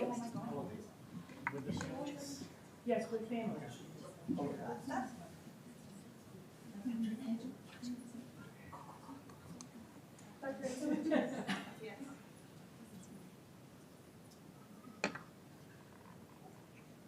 Now 3, 1, 2, 3. Thank you. And now we dance. No. I thought everybody. Hi. New policy. I don't dance without music, so. I can arrange that. No, you don't need to. It's okay. And students, maybe if you would like to stay up there too in case the board has any questions? No, I did not. I want to bite. I'm sorry, Director Murrell. What did you say? I asked the students if they wanted to stay up there too, just in case we had any questions for them too. Questions from the board? I have one. What is the current enrollment versus the capacity of Kent Lab? Yes, I'm glad to take that one. We are currently at 304 students. Our program capacity is 350. Okay, thank you. Director Williams? Can I have more than one question? Could we go One- down and then we'll come back? Okay, Yeah. sounds good. Okay, I have a huge heart for alternative ed. I work in alternative ed as a teacher in Auburn. So my first question is, what practices does KLA use that could be mirrored in the comprehensive schools, especially regarding increasing scores with the Smarter Balance and the science test? I'm glad to take that one. So in response to your question, I would say first there are some instructional strategies that are really important that are evidence-based. We think about standards-based instruction being one of them, integrated social-emotional pieces within core content areas, multilingual learner supports, including scaffolds for language development. Structured student talk is so important for collaboration. And then frequent opportunities for students to be able to reflect on their learning. So often we underestimate the importance of reflection. I would also say there's some structural components to KLA that are really valuable and could be replicated. The 4x4 block schedule with 32 credit opportunities is powerful, and it provides greater exposure for students to CTE coursework. The child-centered approaches, including some wraparound supports that we're able to put in place, are really important, as well as robust MTSS structures. Thank you. Thank you. Director Song? Yeah, I actually have a question for the students, because it'd be nice to get some anecdotal data on what both of you guys feel is just one of the highlights of KLA compared to what you guys had initially anticipated or expected when you started there. So like I mentioned earlier, we stand by our EPIC values. And I feel like one thing that makes KLA unique is our community value. Like everyone just operates like as one machine, and it's just really cohesive and it just works really well. I think since I was there the first year, because you can enroll in third grade, I think going from another elementary school to another elementary school was kind of like, this is like kind of like the same thing, but then once you go to middle school and high school, they make it very different, so it feels like you're at another high school or another middle school, but you're still with the same community, and you get to see all those teachers that help you grow, and it makes the community so much better. Thank you very much. Thank you. Dr. Green? My question is again towards the students. I'm going to put you guys on the hook a little bit. You talk about the community. How do you perpetuate it? Because you have people graduate and you have new people come in. Do you guys like talk? How does your student leadership work? And then my second follow-up question is sports. You know, a lot of students want to do sports and talk about, are you in sports? Are you at your boundary school doing that? And is that available to you?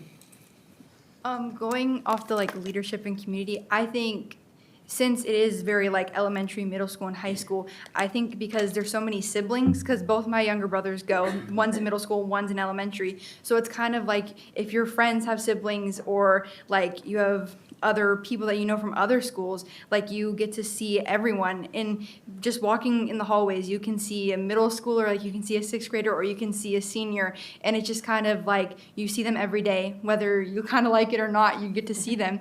And when like high school lunch, that it's right after elementary lunch, so I can see my younger brother or I can see all of his friends, and we just have fun because it's like, you know, they're high schoolers, they're bigger than us, they want to be like them, and so we get to see them.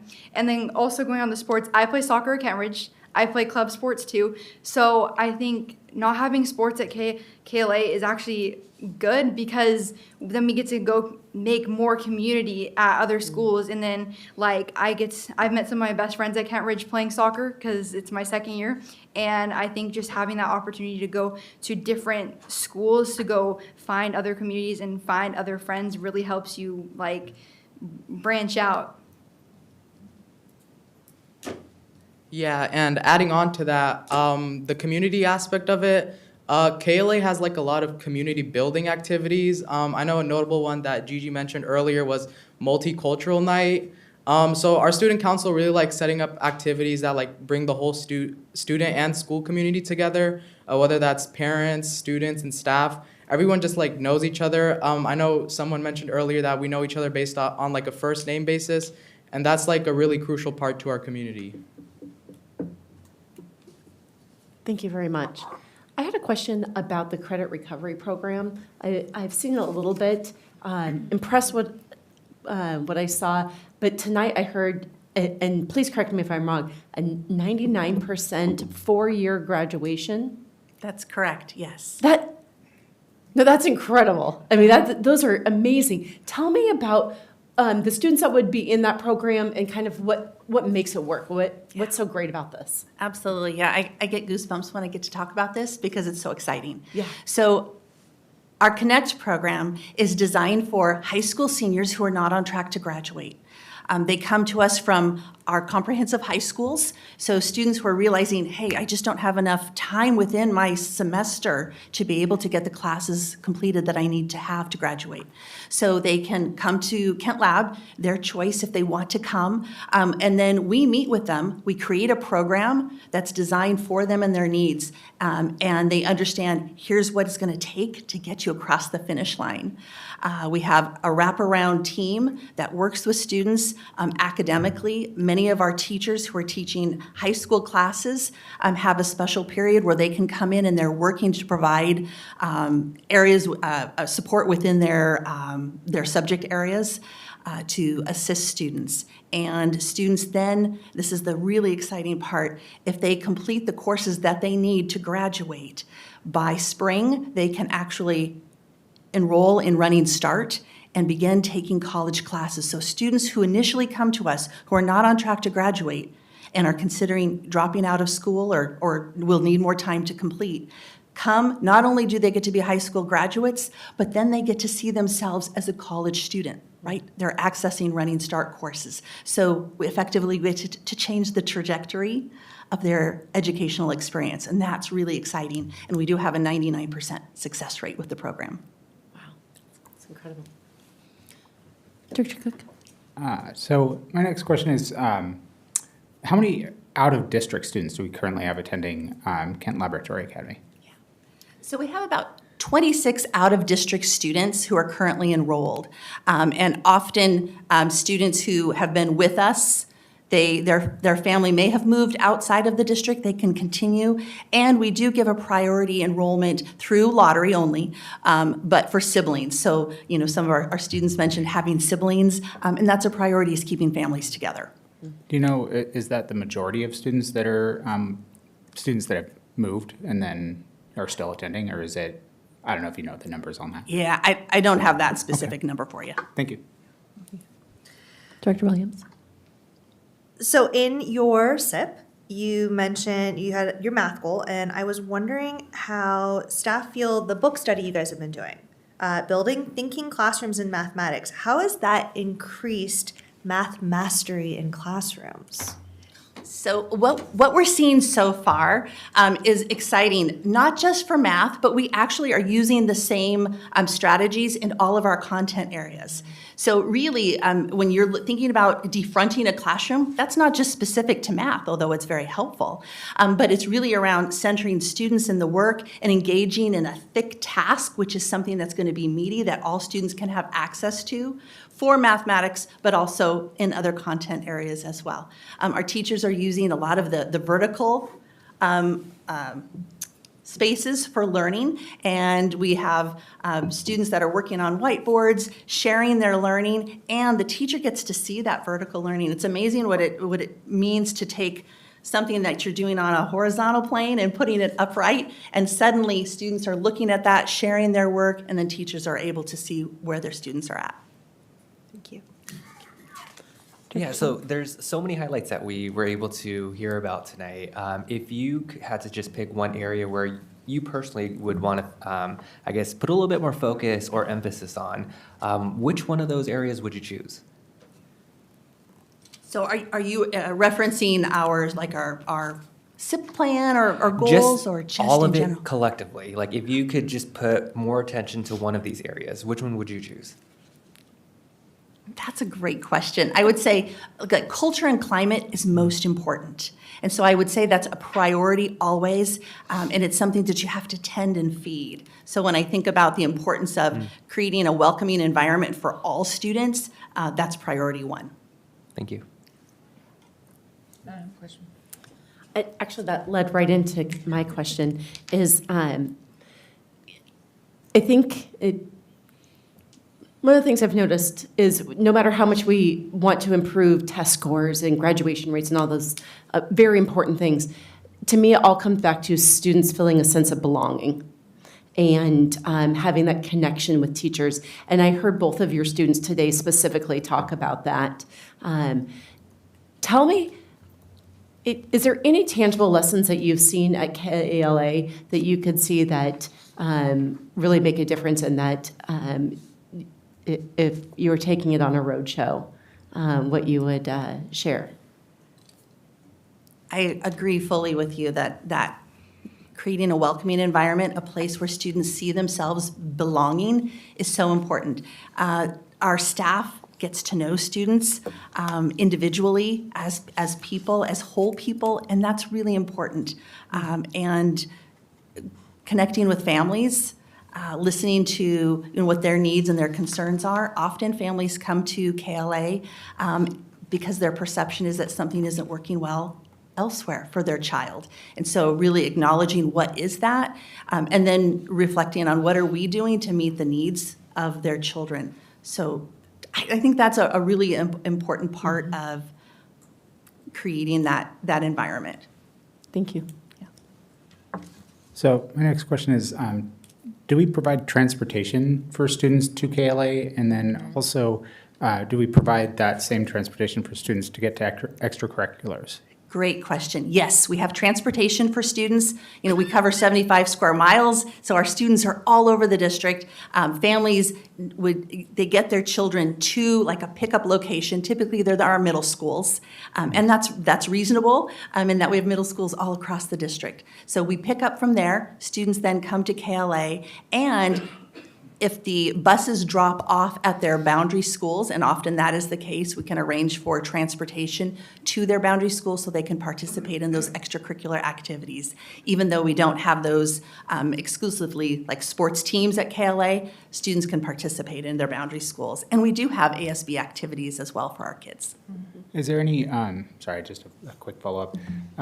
Is there anything that done to ensure students without means that maybe their parents aren't able to get to the local middle school or what have you? Is there anything that we do to try and ensure that they are also taken care of? So yes, we have this year, our new family liaison position is very helpful in working with families to help meet some of those needs. And so there's some creative ways that we've helped families who, transportation, if that is an issue, we can work with them. That's great. Thank you very much. So I have a question about in your data appendix, because we get to see, I like to read all the things. The very last slide talks about daily attendance and chronic absence. And I noticed that one of the things that you guys do is you have your mentors, older students, come and mentor the younger kids. So I'd really like to hear from you as well as your students about that. And I also want to know, why does admin believe that, and when I'm looking at the data, the 5th grade class has a higher absentee rate by about 10%, a little less than 10% than the other grades? So let me tackle that question, and then we'll get to the other. So the question in regard to absenteeism, you're looking at that chronic absenteeism rate, and that can really fluctuate based on student illnesses, if the families take a vacation, or even later enrollment. Can all affect that. So just in looking at even today, those numbers have now shifted. So it really can change based on like even the time of year. That the data that you're looking at was pulled at the end of October. Yes. All right, and your other question? I would just like to hear from your students about the mentorship with the younger students. Are there particular grade levels? Are there, what have those experiences been like? How has that been impactful? Perfect, I'll let them speak to that. Thinking about when you're working with our elementary. I'm the communications director on the student council. So what my group has been doing, like since the start of the year and a little bit last year, we have been going down and just like checking with every teacher and is like, do you want, like if you don't have anything planned, do you want us to plan like a fun activity that we can do with the 3rd, 4th, or 5th graders? And sometimes it's only one teacher, like the 4th grade teacher, like we're helping him decorate our doors because we're doing a door decorating contest right now. And so we're gonna go help them. And we offered it to the other teachers, but it's just like, it doesn't work in, but we can go help the 4th graders. And we've also been, for multicultural night, normally middle school leadership, so the middle schooler or the high schoolers will go down and just go talk to the elementary teachers and like, what are you doing for multicultural night? Because they normally do games or like story times or just like artwork from other cultures. And we're like, what do you need to help? Because we will come help these kids plan everything that they need and just like, we'll go talk to them and just like make sure they have everything they need to do these things so they feel included with the middle school and high school. And I also think in our school, when we're like presenting something, we normally invite every like grade. So like one of the pictures on there, I was talking about my story in 8th grade, but there was like a 3rd grader there because we just want to include everyone so everyone's involved in knowing what's going on in our school, whether it's middle school, high school, or elementary. Yeah, and adding on to the last point that Gigi said, recently Miss Sheck, which is our English teacher, she brought in 4th graders to let them read poems to our class, and we gave them some feedback, and like it was like a whole thing in 4th grade, which was pretty cool, and it was cool that sophomores got to participate in that. And I would also say that our leadership teams are really like combined together. Like for homecoming, for example, it was a high school event, but middle schoolers were helping like decorate and make little materials. And I feel like the leadership teams work well together and just like help each other out. Thank you so much. That's really cool. No further questions. No questions. No questions, but you talk about the multicultural night. I've said it before. I will say it again. Put it on your calendar, KLA Multicultural Night, completely student-led, and a fantastic evening. Any additional questions? Thank you so much. We obviously had a lot of questions, so much interest in your school and just the amazing things that you're doing. And thank you for contributing to the Kent School District community, you guys, for being here tonight and answering so many of our questions. Appreciate you.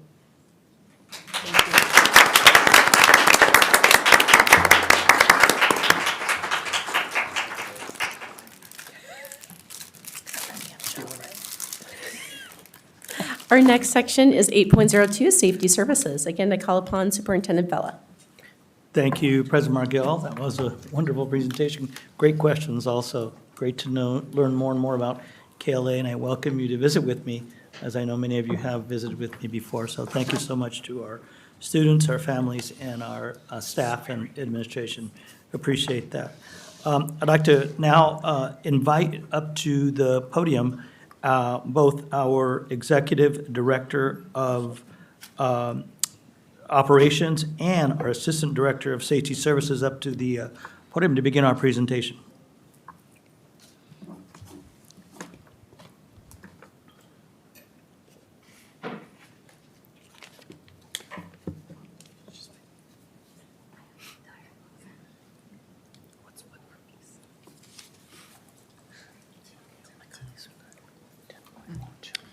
President Margell, members of the board, Superintendent Vella, Ms. Curie. It's an honor and a pleasure to be here to introduce quite the gentleman. Tim's been with the district just under 3 decades. I can't think of another person that can speak to what you're going to hear about tonight.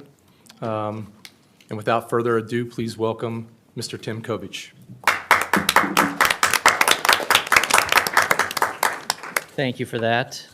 President Margell, members of the board, Superintendent Vella, Ms. Curry. Thank you for letting me be here tonight to talk about safety services and our team, what we do, what they do to help keep the district safe.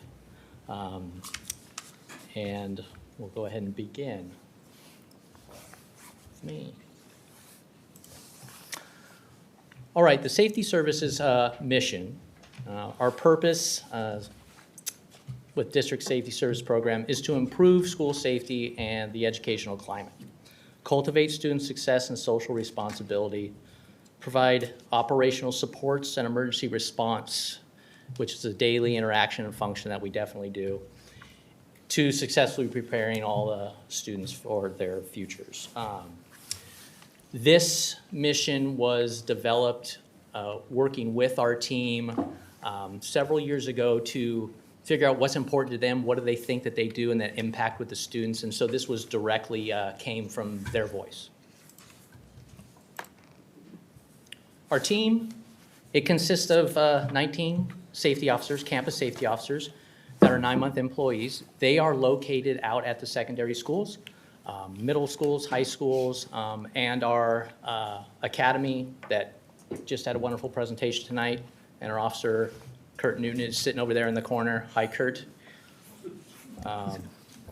We have two 12-month safety patrol officers. They give that support out there to the elementary schools, also to the secondary schools, larger incidents, and they are often on the perimeter of the buildings going out there, even to school bus stops, and working a lot more with the community than directly in that building, but they are those specialists that help that support. We do have a security specialist who is also our dispatcher, works right here at the district office, incoming radio communications through 2 different systems that we have, answering calls, working right there to help guide and get those resources out to all of the other teams in the district when incidents are happening or just general questions. Very much like a 911 dispatchers out there. We have this year a lead patrol officer position that we were able to gain to help with being a field supervisor. We haven't had that out there in the field, but to have that and to also assist at the district level when I'm not around to help guide some of those decisions out there, also 12-month, and then myself, the assistant director. Our team, very diverse group of staff. They represent first year in KSD to 30 years plus. They enjoy this job. They have made it a career. They do all the work out there. They are getting to know the kids. They are getting information. They're responding to incidents. They're in programs. They're coaches. They're mentors. They're amazing. So, nice picture of our team. Some of the work. So what you see here is our Emergency Operations Center. It's up here at the district office, and it is kind of the heart of that information sharing and response. I know a few of you have been able to see it in person. Very exciting discussions. You kind of got to see that. What you're seeing on the screen is camera systems being represented out here, big screen TVs. We do mapping to look at incidents where roads are closed, similar to what we're seeing this evening out there. We track those roads. We work and give that information with our transportation department. They're usually always on it, but we collaborate with them to get that message out there. We monitor national news. We monitor local news, anything that might impact our schools and that daily educational process. There's a lot of other communication devices, basic all the way down to the old style red phone you see here in the picture, which is not a cell phone, it's the old landlines. And some of those are going away, but we're still using what we can. The fax machine no longer exists in the office. We did kind of can that. Scanning works a lot better. But we are that location that other district leaders can come in and say, hey, how are we doing out there today? It's up and running all the time. The cameras that we have out there, again, thank you board members for moving those projects forward. Thank you taxpayers for moving some of those safety enhancements out there into this operational center and out of all of our schools. We have somewhere over 2,800 plus cameras, over 200 plus access control doors. they can all be controlled through the system if need be, and remotely. We also monitor radio systems, local law enforcement, our own in-house radios systems too. We have two, a government system and ours, so if one goes down, we have another redundant systems. Very, very robust. Lot of moving parts. Again, back to some of the other things and the safety officers, what we do, definitely providing that safe learning environment, staff, visitor safety, that monitoring of those cameras, when incidents come up, if we need to look back on things. We have alarm response 24 hours a day. We do all of the emergency drill compliance and training funneled through safety services. So we help guide the schools in the processes, in those procedures, and we also keep everybody on track to do that by law monthly compliance of the drills. Kudos, again, I've said it in the past in other presentations, I don't, administrators and other leaders out there, they have to do that work out there, finding the time in those busy schedules to do that. It's very important they recognize that. It is good, and we are 100% compliant and has been year after year on that. So we're very proud of that, but again, they're doing and knowing that's important out there at the school. We have, I mentioned the radio systems. It's very large. It's across the district network.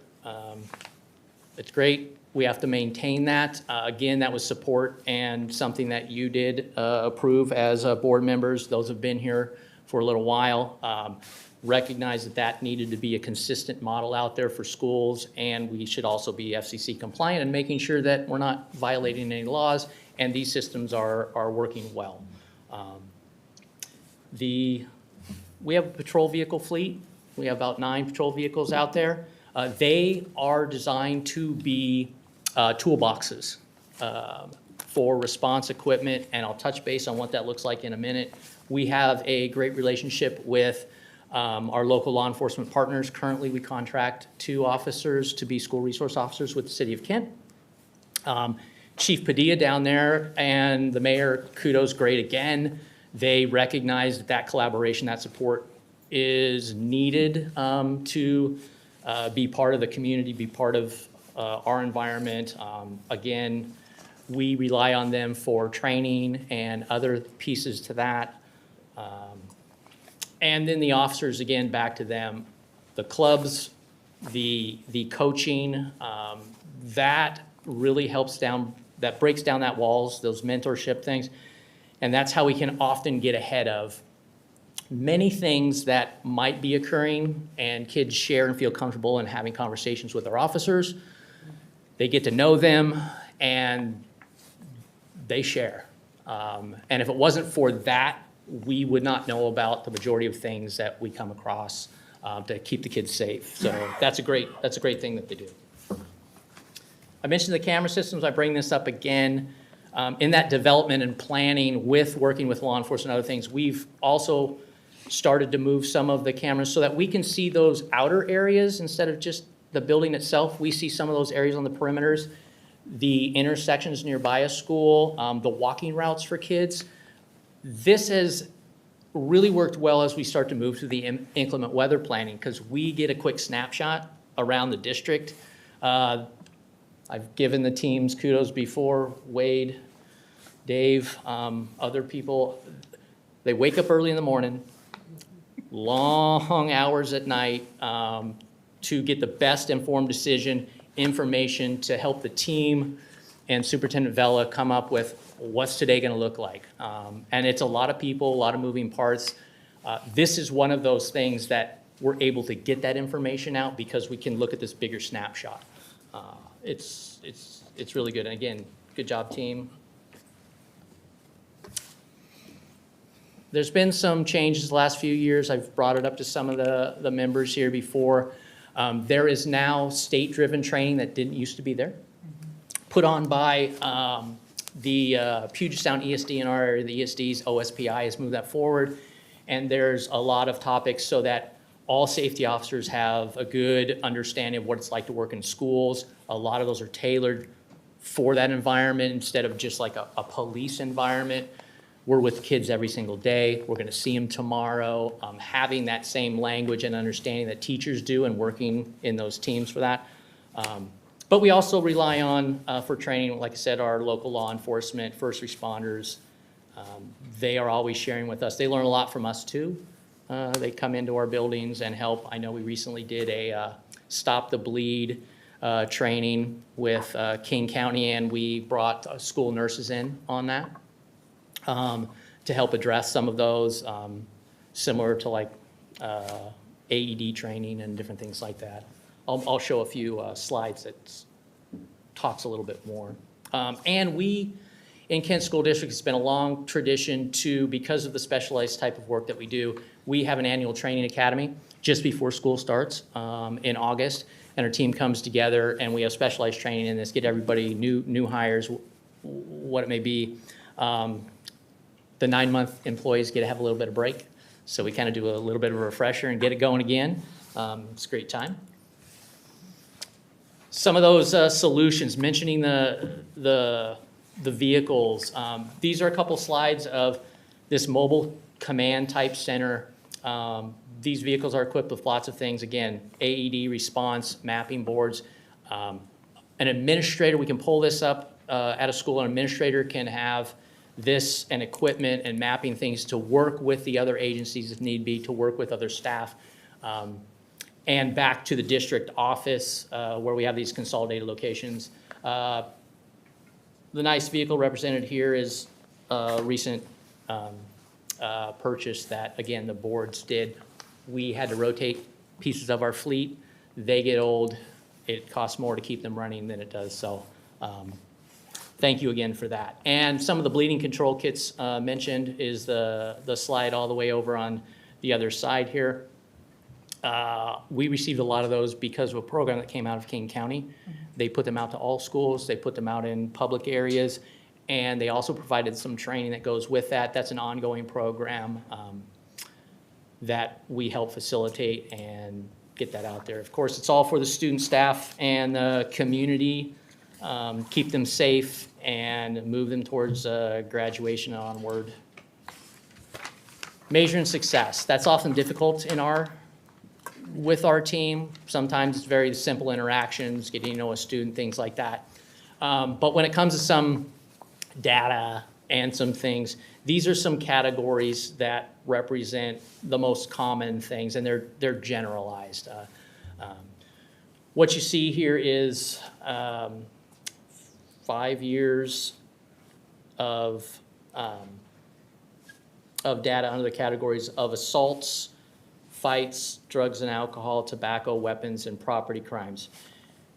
These numbers and these columns are strictly safety officer involved incidents where they were called to or were involved in.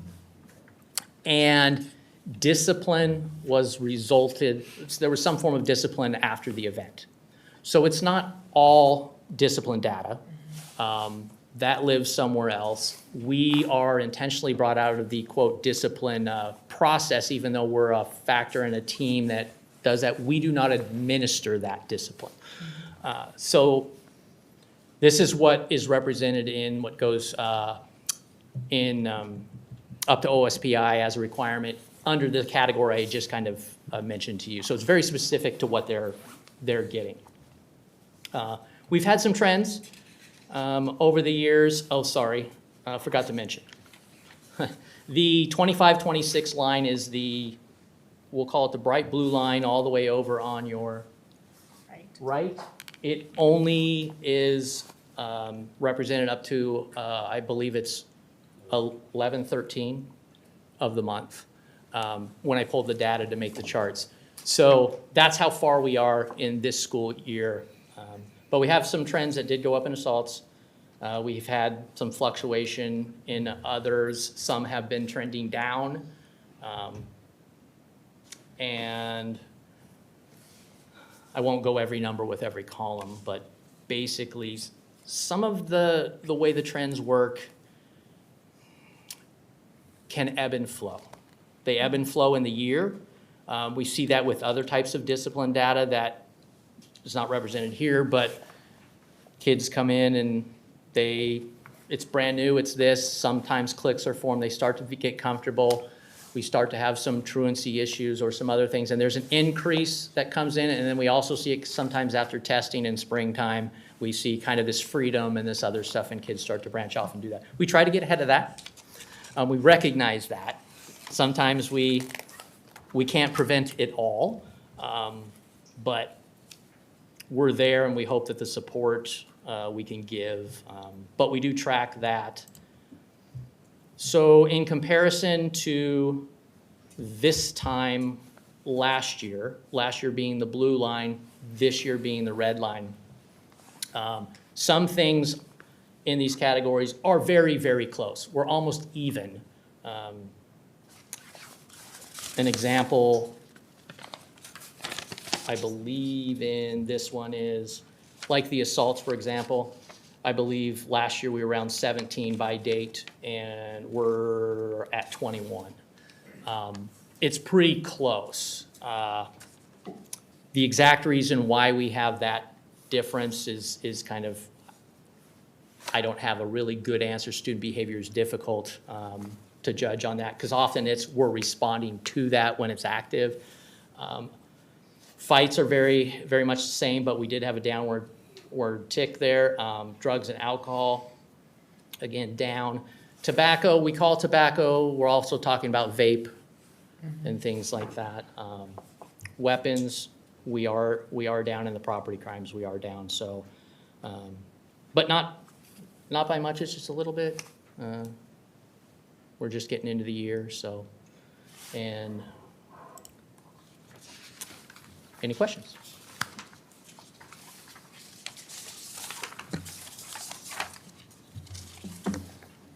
This is just conjecture somewhat, but the students that are vaping in the school, how often are we finding that they're just vaping like the stuff that doesn't have nicotine or whatever, and it's just a vapor of water essentially and flavoring?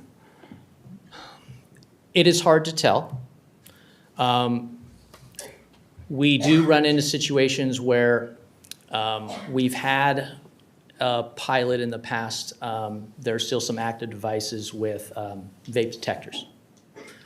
We had a couple schools that were using them. In some of the sensors we were able to find, because they not only have nicotine detection within the vape, they have a THC detection, which is in the vape. So visually, you might look at a device and you don't know the difference, but I guess it does in the technology. But was another chemical called like a volatile chemical. It's something that's within the vape in the process. We learned through that education, and we attempted the best we could to contact the kids in all of these situations. We were finding that when we get that volatile chemical hit, it's a very toxic or harmful, I should say. It's recommended to use breathing apparatuses, rubber gloves, like you're cleaning car parts. We tried to educate the kids and let them know that, you're harming yourself, and share that with the families and do that. The numbers on those, that we don't have all the numbers document on those. A lot of those are just treated solely as tobacco, because we don't have measurements to tell. We don't have testing devices to tell. But they go through the normal process at the school when it comes to the education and discipline, they focus really hard at the high school level with those to be more of an educational piece.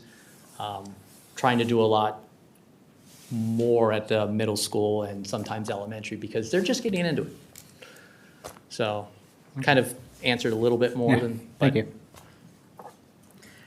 I just want to say, at my school, the safety officer is one of the most beloved staff members and is often treated as a counselor and best friend. So mad props to safety officers. Thank you so much. Excellent. I do have a question. 2 slides back, we're looking at the measuring success. And we're seeing a general decrease, and I assume this is exclusionary discipline, which is when a student is removed from the classroom. What practices do you feel, in your analysis as the lead of this team, have been used to support the fact that we're seeing a decrease in exclusionary discipline? I believe there's been a couple factors. One, I've noticed there's been some really good educational aspects coming from the districts to the leaders and to some of the direct people involved in working with some of the kids that engage in some of the behavior where we might have in the past had to do different things. I've seen a better team approach, and even our officers having specialized training and patience.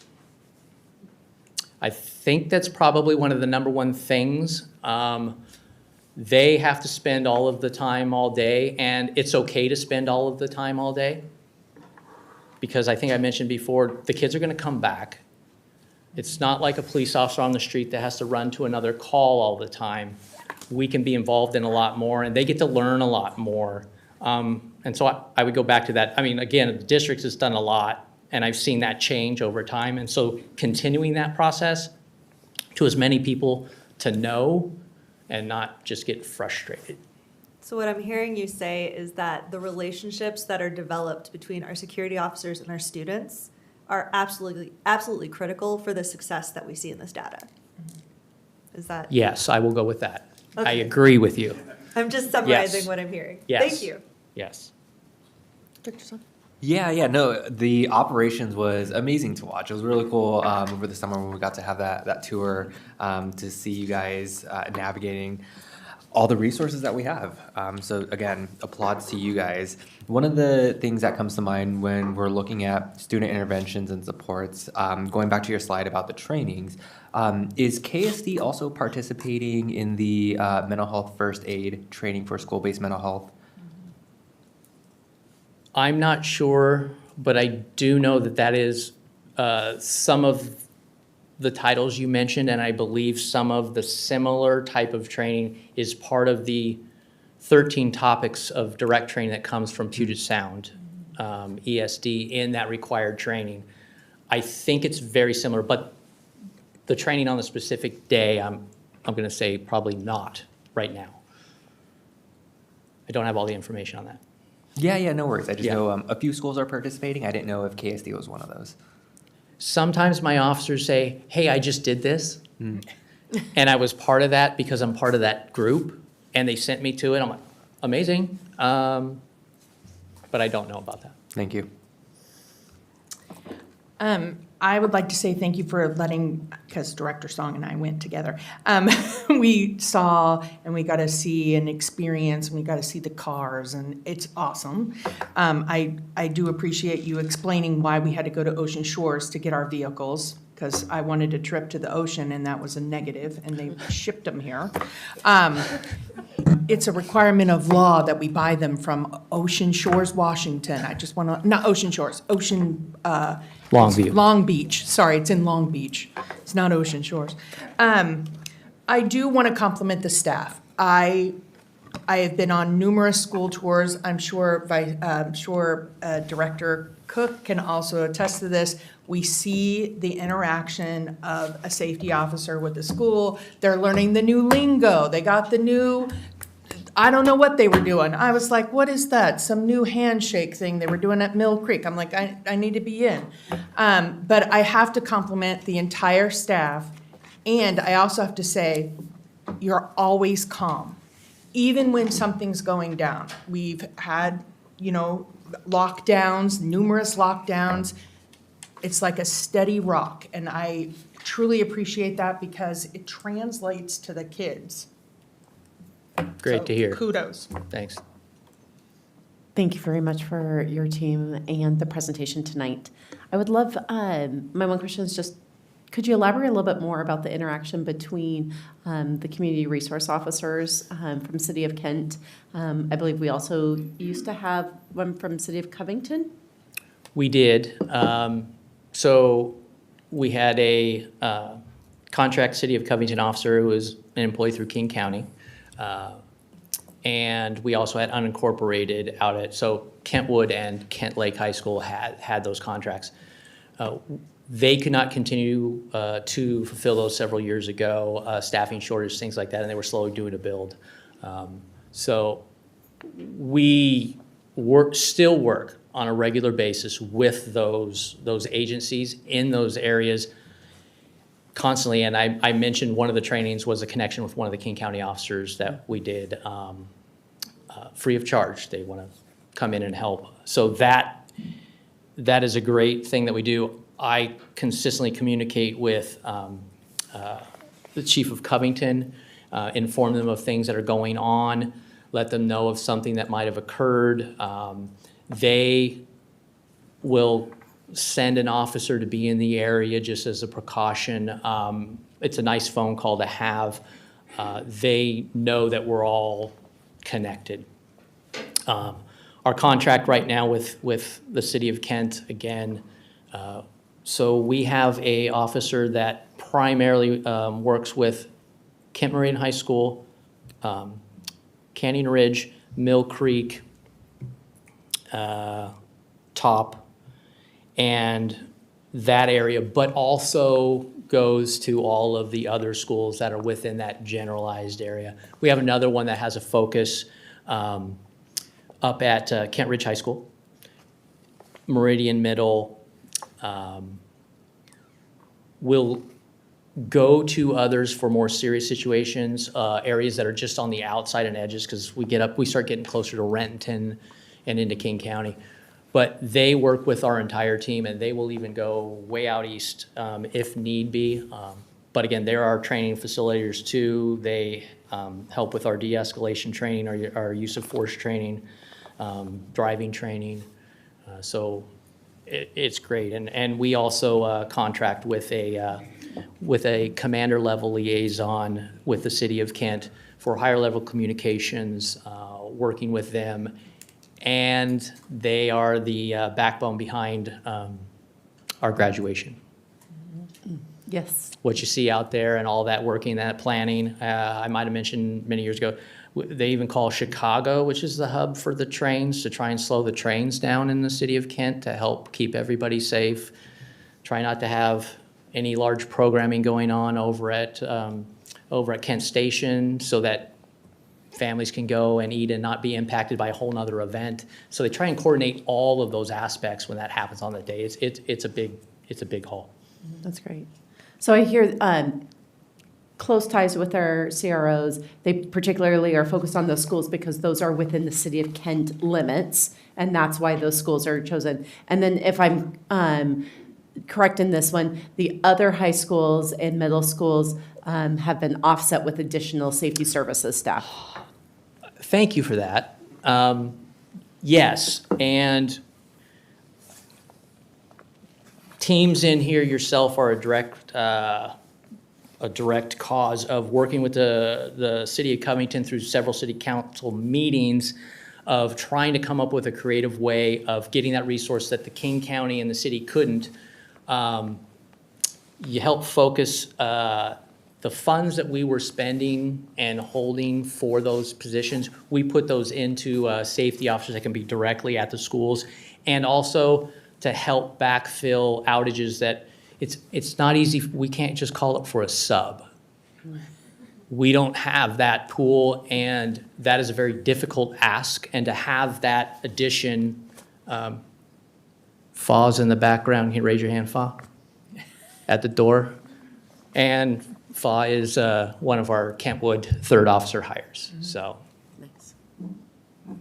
If I could also add, just for the board's understanding, really for Director Williams, the other relationship we have, Tim mentioned our joint city council and board meetings. We have those. We meet, Dr. Behringer and I meet monthly with both mayors, where we discuss a number of things. Safety is one of them when that comes up, but it's a great relationship. That's another one that really helps support safety for our students and families in all of Kent. I know that my guests, which included 4 sitting judges tonight, deeply appreciated having so much security here. When they gather, they are required to tell, what are the guys down at RJC called? The name is escaping me.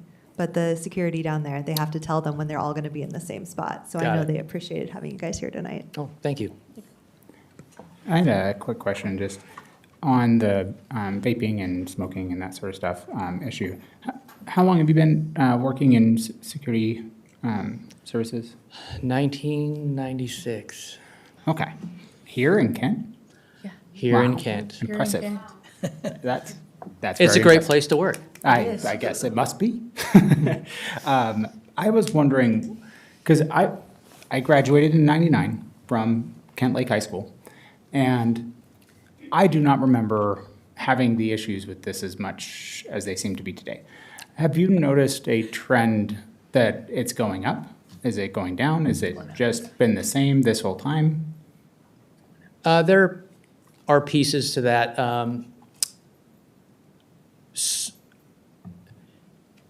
There are new things and volumes of different things, yes.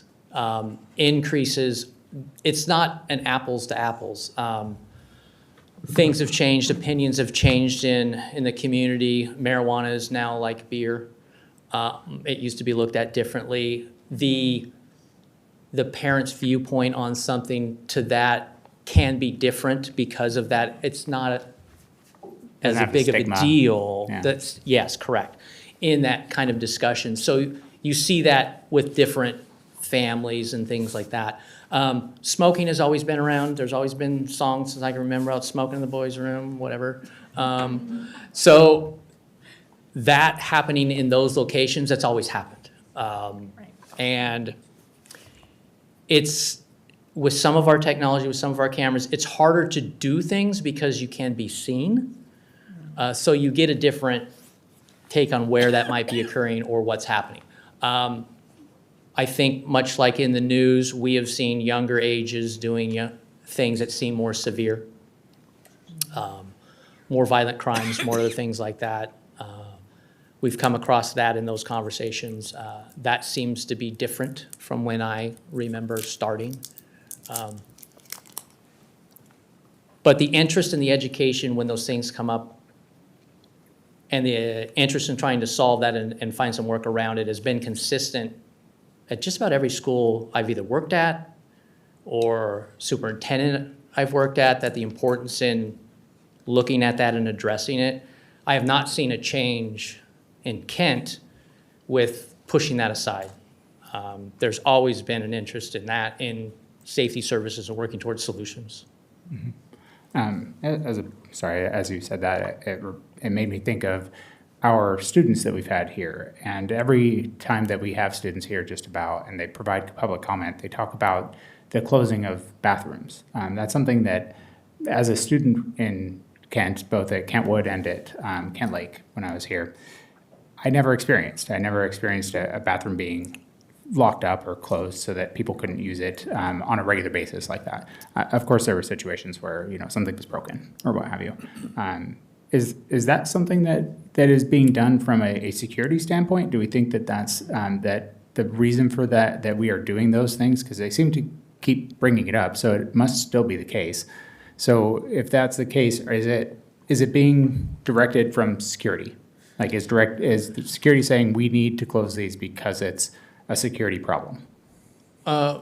Those types of things only occur when we start to get into things like there's something that's been damaged. It's not usable.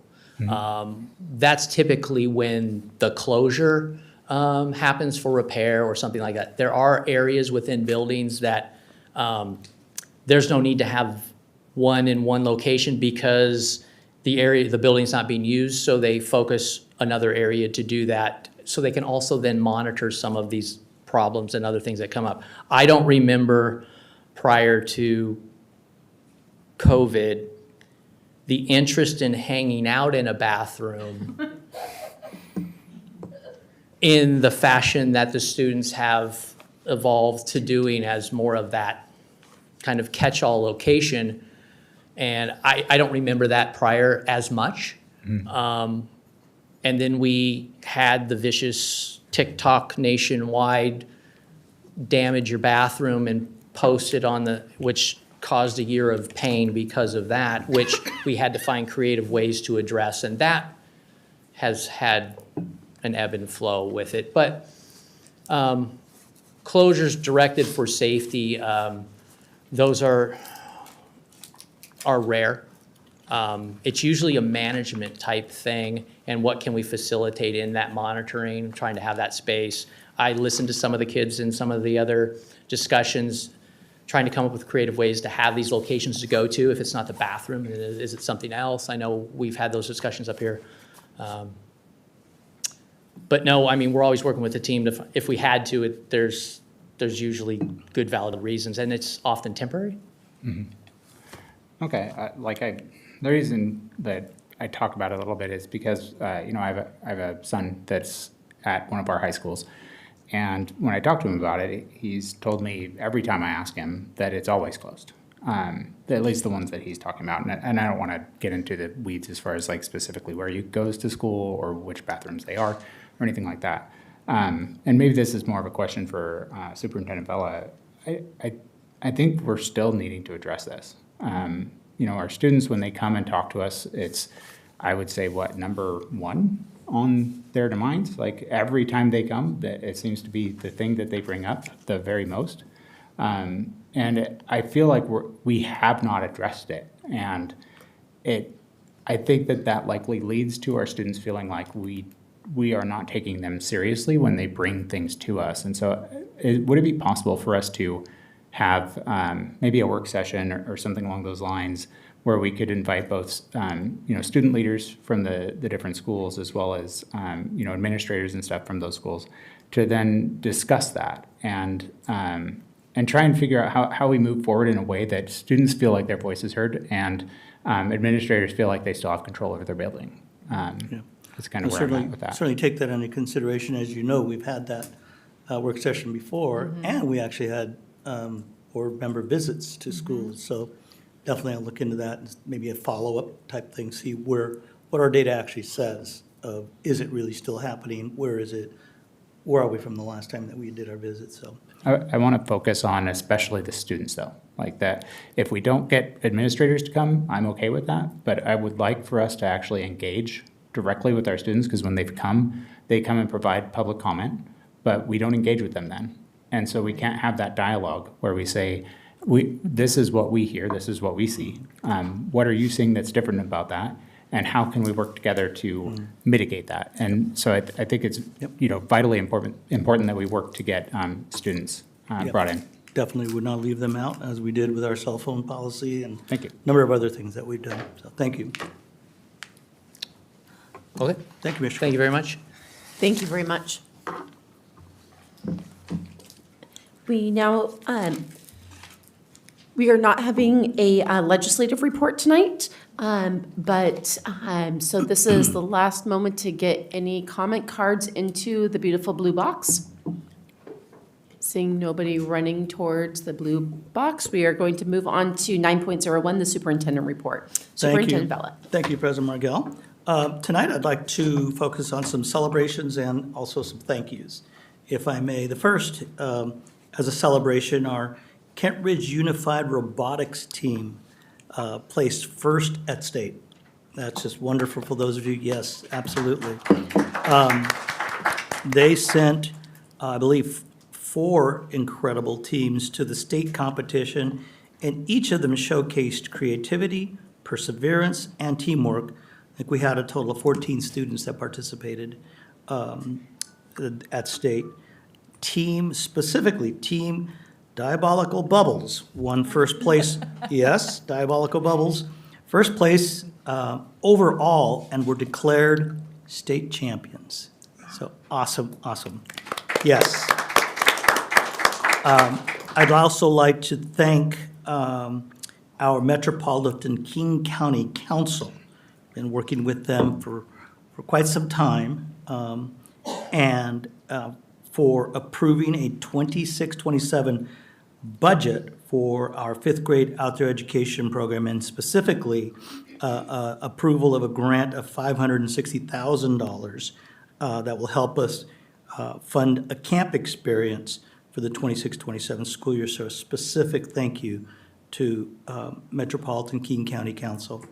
Our continuing partnership as well, I'd like to thank our Kent Schools Foundation, who also are raising funds for the 27-28 school year and beyond So thank you to both those entities.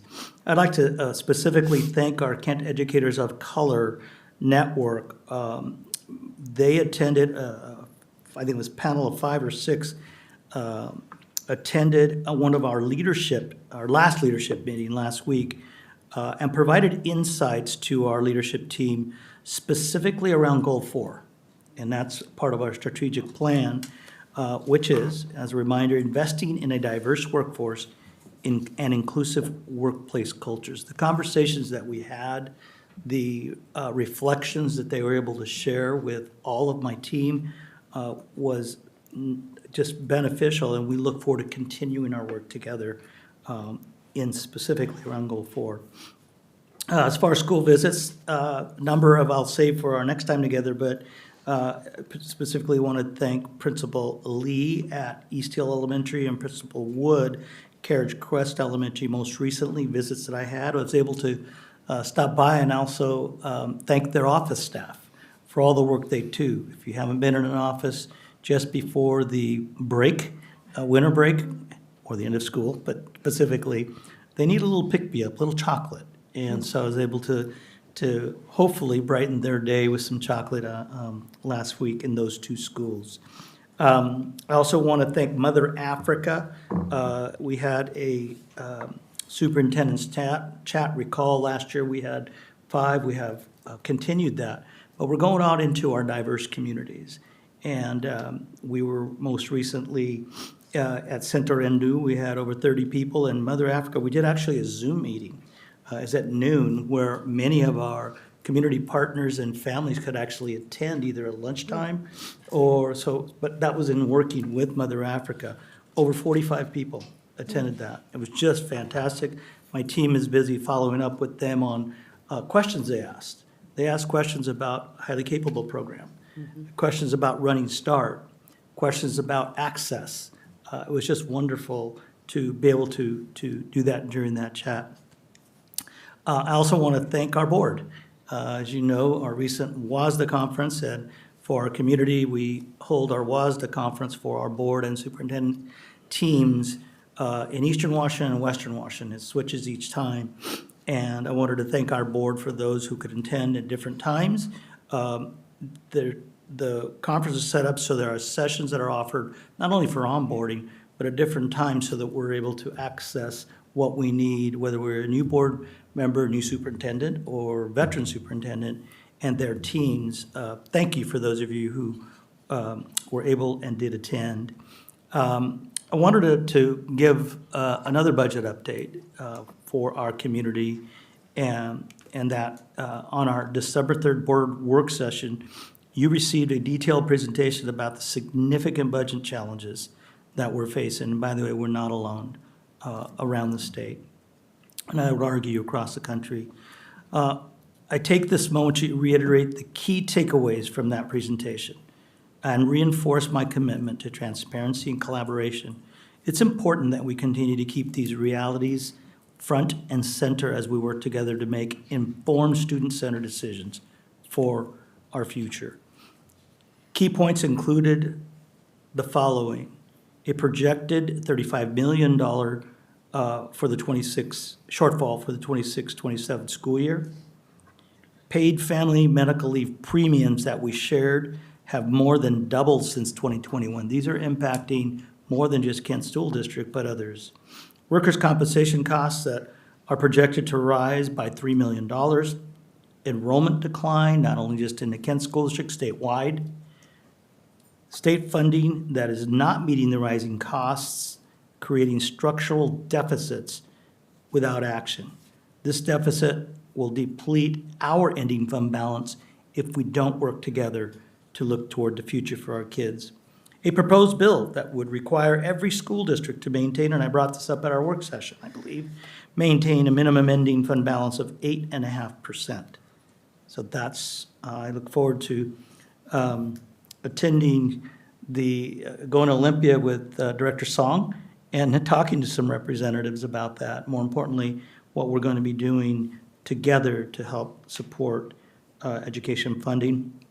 General fund costs averaging $47 million $47 million per month. The board policy requires 5% ending fund balance. That equates to about 2.5 weeks of operating costs in the Kent School District. And then lastly, the federal funds that remain at risk of reduction or elimination. More to come as we continue to work together as a board superintendent governance team. And we are reviewing all efficiencies, revenue opportunities, cost savings as one KSD. We'll work together to ensure that every student has access and opportunity for resources and support. Their future is our shared mission. Some upcoming events, since we have a break, I wanted to put them out to our board and our community. The free vaccine clinic, Friday, December 12th, no cost for vaccines or preventive health services clinic. This is in the Mount Adams Room on Friday, December 12th from 11 to 3 p.m. This is sponsored by King County Best Starts for Kids in Washington State Department of Health. And you'll find more information posted on our website. We have our WASA Legislative Conference, and I believe, Director Song, you and I have attended that before together. So that is on January 9th and 10th. I believe it starts Friday and then Saturday. Kent Ridge Pack the Gym. Mark your calendars, especially to Director Williams. It's so much fun. Kent Ridge Pack the Gym event. Save the date, January 22nd. There will be food trucks, musics, and lots of other celebrations going on. It's really a great, great time. And then as we enter the holiday season, I wish you all a restful and relaxing winter break with your family and friends. This concludes my report. Thank you so much, Superintendent Vela, and I hope that maybe we can see the diabolical bubbles come and do a presentation here. I would love to see what they won state with. I think that we'd all love to see that. So especially one of our United teams. That's great. We move on to our discussion and approval. Is there a motion on the floor? I actually have a motion to add something to this section. I don't know that it needs to be added, though. It's about having student members here on our board. It's one of our policies. It also is enumerated in procedure. And at least for the last 2 years, and I'm guessing for quite a few years before that, we haven't had student members. And I think it would be very good for us to re-add them. And I just wanted to have a discussion about that and see how the rest of the board feels about that. If that works for everyone, I guess. I don't know what I would do with creating an item here because it's not really approval or anything like that. Yeah, I agree with you that I don't think it really fits on this one. Do I agree that this is an incredibly important topic and something that's been near and dear to our hearts? Absolutely. We have an upcoming retreat. We also have upcoming sessions. I think that this is something that would be maybe more appropriate to put on the schedule and giving administration a bit of time to be able to prepare kind of what is going on. I would appreciate that. Yeah. Thank you. Okay. And I am happy to show you the form just to make sure to get that submitted. Yeah, that'd be great. Thank you. Okay. Is there a motion on the floor? I move to approve item 10.01, gifts, donations, and/or memorials acceptance. Second. A motion's been made and seconded for approval of item 10.01, gifts, donations, and/or memorials acceptance. We are now open for discussion. I'd like to kind of take that over for Mr. Clark, former Director Clark. I really liked the fact that he did that every meeting, and I would like to continue that if that's okay with my fellow board members. Yes. We absolutely need to have somebody do that. I have it today. Okay. And so I agree with you that I think Director Clark always did a really nice job of doing that. So today at Kent Meridian High School, Tom and Mary Ann Koffler donated $6,000 for expenses for the drama club and their production. At Kent Lake High School, Washington DECA donated $1,210 towards DECA expenses. Meridian Matson Diamond Dance Boosters Club over $800 for dance. It's a combined dance team between Meridian and Matson for their team competition in costumes. At Maker Middle School, Grace Community Church, I believe out of Auburn, donated chairs and tables for community PTA events at the school. Those were valued at over or $1,200. Kent Ridge High School, Seattle Aquarium, $1,000 towards the expense for a field trip, and the Chatelaines Booster Club, $1,248 also towards uniforms and supporting the team. At Sunrise Elementary School, the Sunrise PTA donated $1,300 for the purchase of library books. At Fairwood Elementary School, the Fairwood PTA, nearly $1,900 for the replacement of volleyball poles. I wonder if that's tetherball poles. No, it's volleyball. It is volleyball. Okay, nice. Meridian Middle School, the M&M Diamond Dance Booster Clubs, the Meridian and Matson Diamond Boosters Club for competition costume expenses, $1,444. Thank you to our community for both the equipment material value along with the cash donations for all of these. Seeing no further discussion, a motion's been made and seconded for approval of item 10.01, gifts, donations, and/or memorials acceptance. All those in favor, please raise your right hand and say aye. Aye. The motion passes 5-0. Item 10.02, Kent School Foundation 2025 Classroom Enrichment Grant Application. We do have two speakers on this topic. The first one I'm going to call today is Allison Johnson.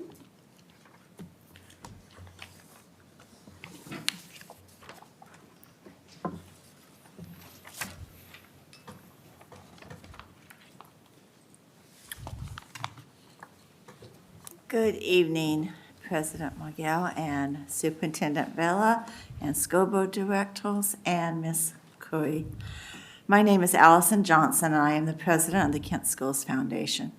Since the foundation was founded 14-plus years ago, we have tried to make a difference for staff, students, and families in the Kent School District. The Kent Schools Foundation is a nonprofit and a separate entity from the Kent School District. Our projects have included classroom enrichment grants, scholarship for KSD seniors, the library restoration program, and recently fundraising to support the 5th grade outdoor education program. Our mission is to build a bridge to an equitable future for all students in the Kent School District. Later in a few minutes, we will be asking the school board to approve donations of nearly $98,000 to fund this year's classroom enrichment grant awards. This will provide funding for 161 grant proposals developed by 224 educators from 39 schools. And I'm going to say that again, 39 schools. This is the highest we've had. School sites and departments. These grants will fund field trips, manipulative materials for math and phonics, vertical whiteboards, classroom libraries, flexible seating, inclusive PE projects, robotics kits, and so much more for students all across the district, from preschool to the top program. If anyone has questions about our work or policies, you can learn more on our website or email us at info@kentschoolsfoundation.org. We know the work we are doing matters, and we love to share what we do. And of course, we invite the community to donate to KSF so we can do even more. Our board values engaging and supporting our community, and we believe in the individual worth of every child and that each one's unique gifts are to be recognized, nurtured, and celebrated. It is our privilege to work with you to make a difference for our students. And I think I have a little bit of time, so I want to share an experience that I had this morning. We went down to Springbrook to give delivered one of our grants to a music teacher. It was a collaborative grant, and the 2 teachers are taking their music class to see The Wiz at the Paramount. This is probably the first time these students will see a musical in Seattle. The teacher was very emotional talking about it. But anyway, that's it. Thank you so much. Our next speaker is Chris Holmquist.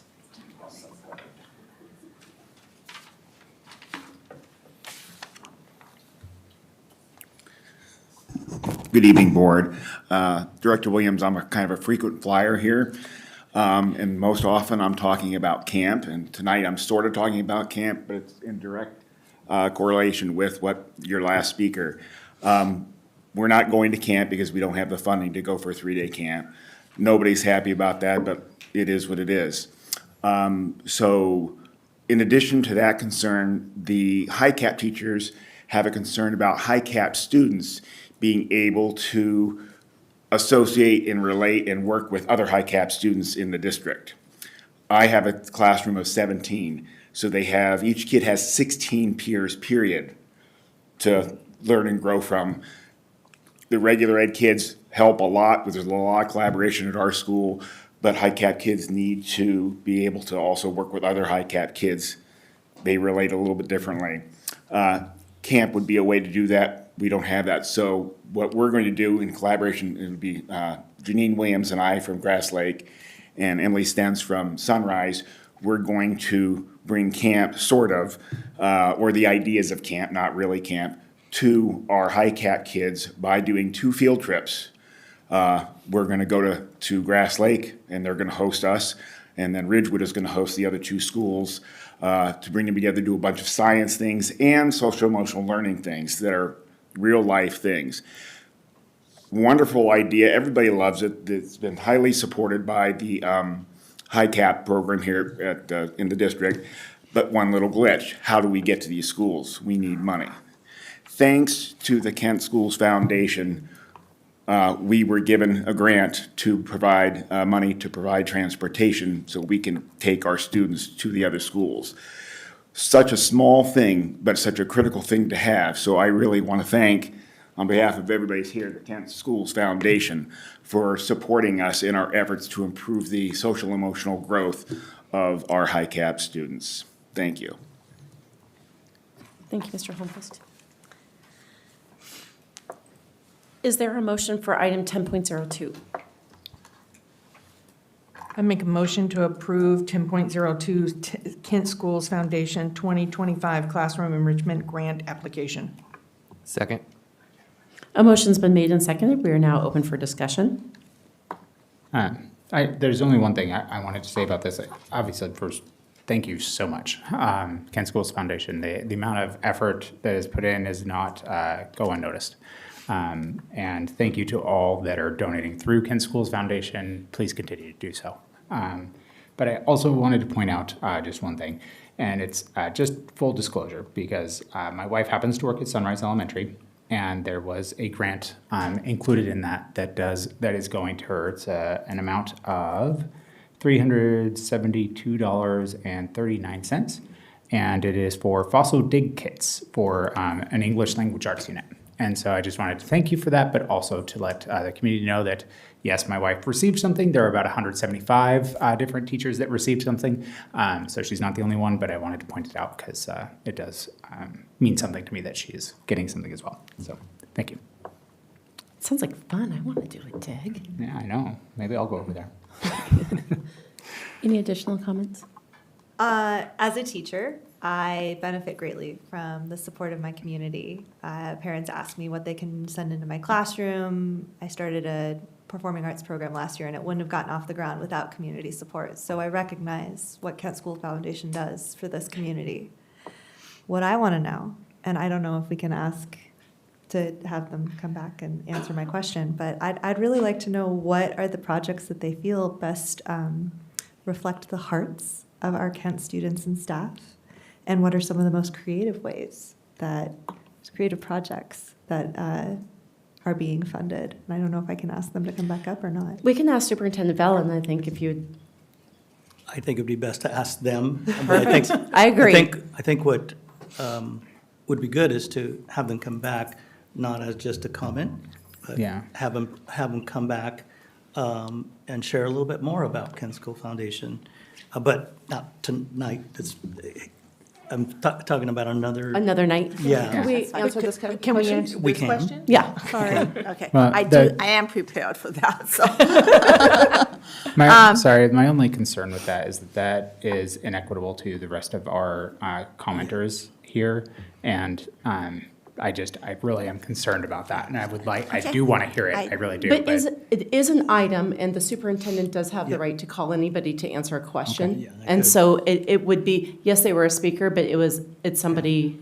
Yeah, I just worry about the optics of that. And we've never done that before. So. I think it would be great to have you come back and really do the full-fledged, let's see what other, because I think one of the things that would be important is how Kent School Foundation started and all of the members and how, and what they're about. I mean, I think that would be great to be able to have them come back. And pictures. I really want pictures of these fossil kits. We have a I'll face, provide can I that. just say one thing really fast? I'm gonna get in trouble, I know, but starting tomorrow, if we get, this has been approved, we will have pictures of teachers getting their grants tomorrow on our Facebook page. That's We've been awesome. very good about waiting until this is approved, but, yeah, so Thank that'll be you. stuff. Thank you. Thank you. Thank you to the Kent Schools Foundation for all of the continued support, and so excited to hear so many of our schools put in grant requests and were accepted. So that's really exciting to see that really spread throughout the entire district. I also noticed it looks like we're getting up to $100,000 from the Kent Schools Foundation for a fifth grade camp. Is that correct? I believe. Yeah. Sorry, I want to make sure I'm reading it right. Is that right? I think that that's part of the fundraising effort that they're putting forth. Yeah, and we're just approving them to raise Yes. up that much. And I just wanted to point out that the King County also recently approved a grant over the next 26 and 27, as Superintendent Vella had sent out to the community. And I just wanted to thank King County and the King Can County we- Council for doing let's so. Definitely try to keep the comments on about the topic that we're about right though. It's just No? because it was included here as part of what they were donating to. so Super awesome, but maybe we'll put that in the board report. That's fine. Okay, so any other comments about the Kent Schools Foundation 2025 Classroom Enrichment Grant application? Seeing as there is none, there is a motion on the floor for approval of item 10.02, Kent Schools Foundation 2025 Classroom Enrichment Grant application. All those in favor, please raise your right hand, say aye. Aye. The motion passes 5-0. Is there a motion on the floor for item 10.03? I motion to approve 10.03, second reading and approval of policy 1111, oath of office. Second. A motion's been made and seconded for the approval of item 10.03, second reading and approval of policy 1111, oath of office. We are now open for discussion. Seeing as there is none, a motion's been made and seconded for approval of item 10.03, second reading and approval of policy 1111, oath of office. All those in favor, please raise your right hand and say aye. Aye. The motion passes 5-0. Is there a motion on the floor? I move to approve 10.04, retirement of policy 2019, alternative curriculum and instructional materials. Second. A motion's been made and seconded for approval of item 10.04, retirement of policy 2019, alternative curriculum and instructional materials. We're now open for discussion. I just want to point out, for those that that aren't really interested in joining our wonderful work sessions and they didn't sit there and watch that, which you should because they're super fun. This is just to come in line with some other policies that we have that take the place of this. So it's not that we're just getting rid of this. There's other policies in place that already do this. So it's just removing this to make sure that we're in line with the rest of WASDA's guidance. Seeing as there's no further discussion, a motion's been made and seconded for approval of item 10.04, retirement of policy 2019, alternative curriculum and instructional materials. All those in favor, please raise your right hand and say aye. Aye. The motion passes 5-0. Is there a motion on the floor? I move to approve item 10.05, resolution number 1705, restated interlocal agreement between King County and Kent School District for the collection, distribution, and expenditure of school impact fees. Second. A motion's been made and seconded for item 10.05, resolution number 1705, restated interlocal agreement between King County and Kent School District for the collection, distribution, and expenditure of school impact fees. We are now open for discussion. Seeing as there is none, the motion's been made and seconded for item number 10.05, resolution number 1705, restated interlocal agreement between King County and Kent School District for the collection, distribution, and expenditure of school impact fees. All those in favor, please raise your right hand and say aye. Aye. The motion passes 5-0. We now move on to our consent agenda. Are there any items that anybody wants to pull? Seeing as there is none, is there a motion on the floor? I motion to approve consent agenda items 11.01 through 11.11. Second. A motion's been made and seconded for the approval of the consent agenda items 11.01 through 11.11. We are now open for discussion. Did that sound weird? Seeing as there is none, a motion's been made and seconded for approval of the consent agenda item 11.01 through 11.11. All those in favor, please raise your right hand and say aye. Aye. The motion passes 5-0. There's the informational items there listed. They were included in your board packet, and I encourage you all to read through those. We now move on to final communication from the audience, which I do not believe that there is any. Seeing that there is none, we move on to our board reports. We will start with Director Cook. Yeah. So I have, as many people know, I've been doing a lot of work as a substitute over in the Renton School District, and I've been spending a lot of time at specifically Renton Academy, which is their emotional and behavior disorder school, and it's specifically in their integrated learning center part of that, which is their special education classroom in that school. And they were so kind today in celebrating both myself and another substitute for the amount of time that we spent there. And I just want to say thank you to the district as well as all the staff there, because they are incredible. And it's been just an honor to be able to spend time there. And so it's been, and really enlightening, because, you know, I'm not a teacher like our other board member here, so it's a lot of learning for me to do, and to me, it's really helpful. So I just wanted to thank them again for that, and I know I thank them a lot, but it's just really important to me. Outside of that, there is a legal issue that we've already discussed in the past, and I'm not going to speak to it now, but I will likely be providing an update tomorrow on that. So I just wanted to put that out there. Other than that, everyone have a wonderful holiday season, and you'll get to see us again next month at some point. Thank you, Director Cook. Director Williams. Thank you. Again, I just want to express my gratitude to everyone who was able to attend personally as well as virtually. I haven't ever had my phone flooded so much before. I am so grateful to the voters, to my family, to the many educators, the staff, and our community members who welcomed me with so much kindness, and it's just such an honor to serve. I also want to acknowledge the fact that we are in the middle of an atmospheric flood. Many of our staff are juggling their responsibilities here tonight at school, trying to get to schools, and so while managing those challenges at home and also trying to take care of our students and each other. So I just want to acknowledge that and know that I see you. I wanted to share a little bit about me because I haven't ever given a public comment before. I had a very large group here tonight, and several of those people were my children. So I am a mother of 2 young kids. I am also a math and theater teacher in an alternative education school, very small gem just south of us. I am a union leader for the teachers union of my local. And I've been involved in the political community, both serving on endorsements teams as well as helping coach future judges to seek office. And the judge who swore me in tonight is actually a judge that I helped get onto the bench, and her husband was the one that introduced my husband and I. So it was just really cool to have her here tonight. My priorities as I step into this role are to work together more cohesively as this and to be part of this board. I'm really excited to be part of a team, as well as focusing on balancing that budget, making sure that we don't dive off the cliff.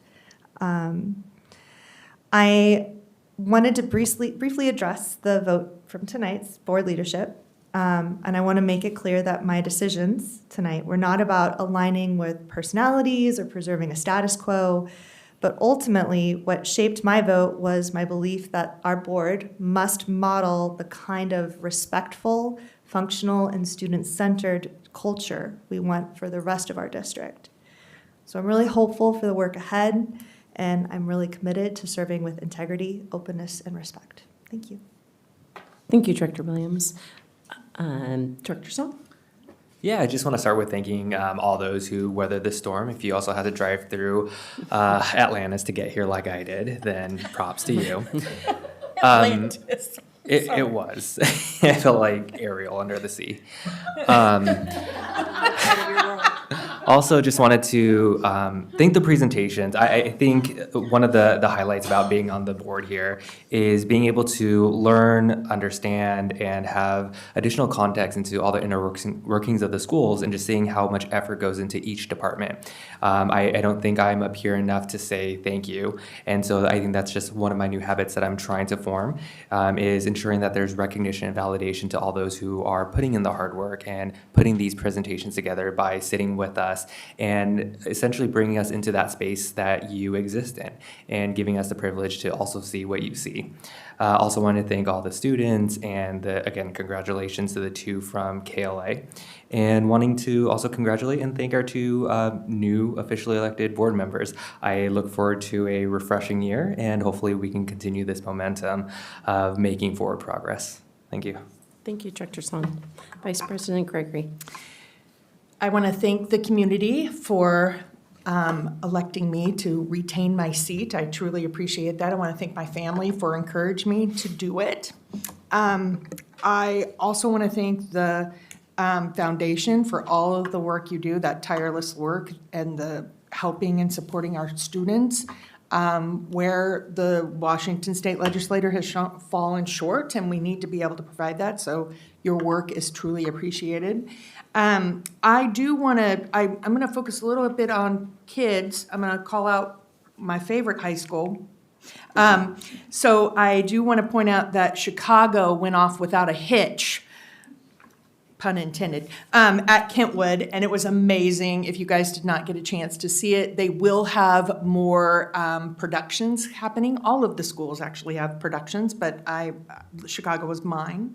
I also want to say that the dance teams across the district, we kicked off the dance season at Kentwood right before Thanksgiving, and then last weekend, Kent Lake was the host for the current, so the dance competition season has kicked off. I am thoroughly excited about seeing all the dance performances from our Kent school districts, but also from all the schools that come and visit. It was an amazing time. Kids are fantastic. And I'm just in awe of how you heard the cats. I'm just going to say that. We heard cats. But the coaches and the teams and the volunteers, I mean, it takes a lot of work and effort to put those things on. We have to have security there. It's a lot of work and effort, and I just want to say thank you to the district for supporting those and for all of our competitions that are coming up. Thank you, Director Gregory. I've had the pleasure this week of going and seeing the Kent Ridge Jazz Choir, Treble Choir, and Concert Choir, and at the same time, a basketball game going on. And I just love seeing our schools just be the hub of the community where people come in and whatever it is that keeps their kid in and loving being in school, we get to be there and celebrate that. And it's just fun in one place to see kind of just the variety of what brings kids in. Thank you to all of our board members that attended WASDA and to the staff that was also there. It's a great recharge for all of us, good information, and then also getting kind of like what we want the next steps to look like. There's also a lot of collaboration hearing with every other district. I'm going to say, I think we would all solve our budget woes if we got $1 for every time we talked about our budget woes, because every district is feeling it. But also student voice continues to be one that we hear a lot about, and so I'm really excited to have that discussed. And then we had some boot camp for our brand new directors. Thank you very much for participating in that, and hopefully everybody got a lot out of that. I would like to acknowledge that we have graduation coming in 6 months and 3 days from today. It seems impossible that is happening, and it is so soon, right? We're going to go to winter break, and then we go to midwinter break, and then spring break, and then suddenly we're graduating. But as we go into 2026, and just know that everything just seems to happen so quickly after that, I'm really looking forward to several things. One, we have the board retreat in January, and our big focus is going to be on the budget. And this is just a pillar of what we do as board directors. And I love that we're really digging in and bringing in voices and asking for that information. It's been given to us all along, and now we really have to make some big decisions, and doing that in the right way. So I look forward to the conversations with the board and administration about what that looks like. I also agree that 2026, there's always kind of that changing over of a new calendar and changing over a new year, and I hope that also goes for our board as we keep what we really like about the last year and also bring in the new. And I hope that we keep the focus on students and what really impacts students most, and we look for a way to be able to just work together best as a board. And I would love to see someday us as a board of distinction. I think Director Clark always did a nice job of keeping alive the donations that we got from our community and bringing in the community in that. And so I love that we're keeping that alive as we go into 2026 and beyond. And so it's just a good time to reflect and see what we really like and what we want to change. Looking forward to Pack the Gym on the 22nd. Such a great unified event of our different high schools. Just looking forward to our board as we continue on in the school year, and that 6-month, 3-day countdown to graduation. Can you just say, that's 22nd of January, I assume, right? Yes. Okay. What did I say? You just said 22nd. I just Oh, wanted to make yes, sure sorry. people knew. No, my brain can't go past January right now. I guess I'm already to June 13th, so. Yeah. Already Yes. June. So thank you very much. Thank you for staying with us tonight, the amazing presentations that we have. I want to make sure that we always keep the focus on students. This is why we are here every day, and we do it all for you. It is 9:39, and please wait for this. We are adjourning at, 9:40. We are adjourning this regular meeting. It is now adjourned. We're going into executive session for 30 minutes. The purpose of the executive session is to discuss potential litigation and the legal and/or financial risks of a course of action. We will be back here around 10:10 to adjourn our executive session. Have a good evening.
Good evening. It is 10:10. Our executive session is not quite over yet, so we are extending it for 15 minutes until 10:25. We will be back by 10:25 to adjourn the executive session. Thank you.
Good evening. It is 10:26. Our executive session adjourned at 10:24 p.m. It is a little bit wet out there, so stay safe and have a wonderful rest of your December. Good evening.